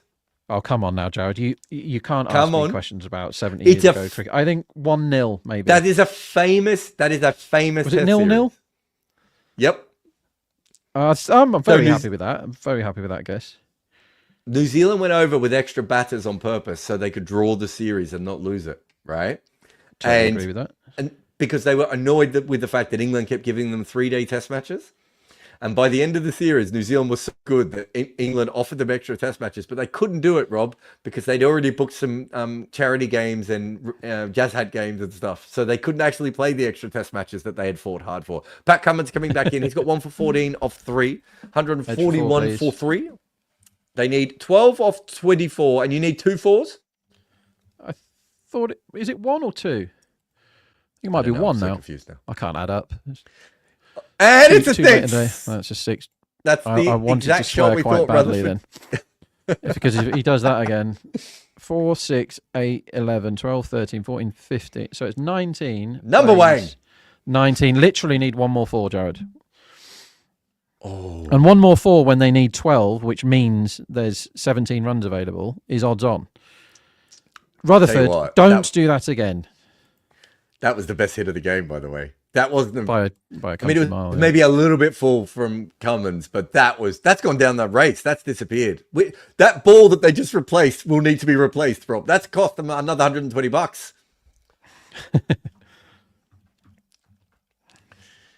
So we will have another delay here. Oh no, we've got one. Here we go.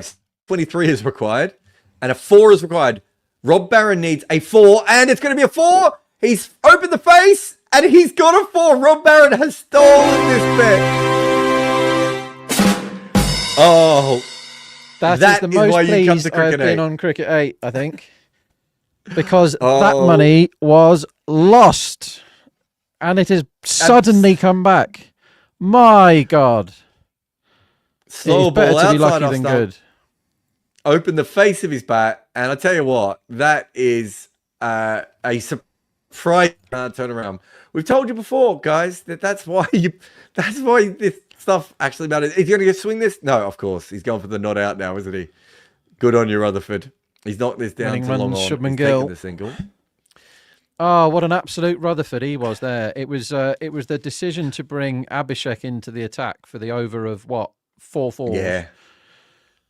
Then a couple off Ansari. Then, I mean, so what you want when you've had a big bet, which I did on those 4s, is you want it to win like that when it's basically completely dead after 4 overs of the first innings. You're like, well, they're just hitting every ball for 4 and they're not getting any 6s. Then they only get 150, so you're dead. So you've written the money off. Then you think all of a sudden you might be back in the game.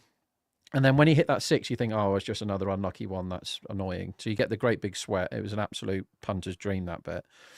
And they win it with a boring single into the onside. And what could have been a very tricky chase has been nailed with 20 balls to spare. And Shubman Gill was excellent there, wasn't he? Properly good. Also, Ali has sent through a super chat congratulating you on the win.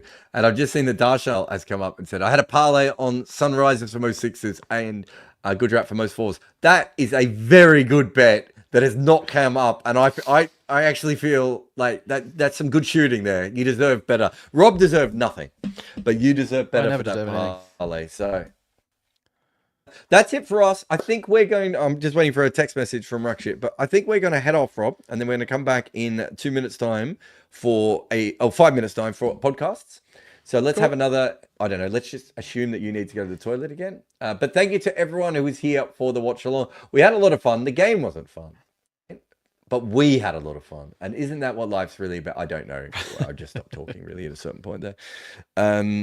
But we're going to end this here and we'll be back in about 2 or 3 minutes on the same stream for some podcasts. We're going to do a podcast on Sunrisers. We're going to do a podcast on, what's that other thing called? I almost called them Gaikwad. I think I've made their name wrong so many times. Gujarat. We'll call them Gujarat. And we're going to do a podcast on the points table as well. But thank you to everyone who joined us. It was our first one. We will be back probably every Sunday of this tournament to do the live watch-alongs. And we had a lot of fun. Hopefully next week we'll have a couple of games rather than just the one. And it's a goodbye from him, Rob Barron, and it's goodbye from me, Jarrod Kimber. Remember to support us by subscribing and sharing, but also signing up at cricket8.com, where live scorecards cover 8,000 matches a year with advanced visual details that tell you who is actually in front in the game.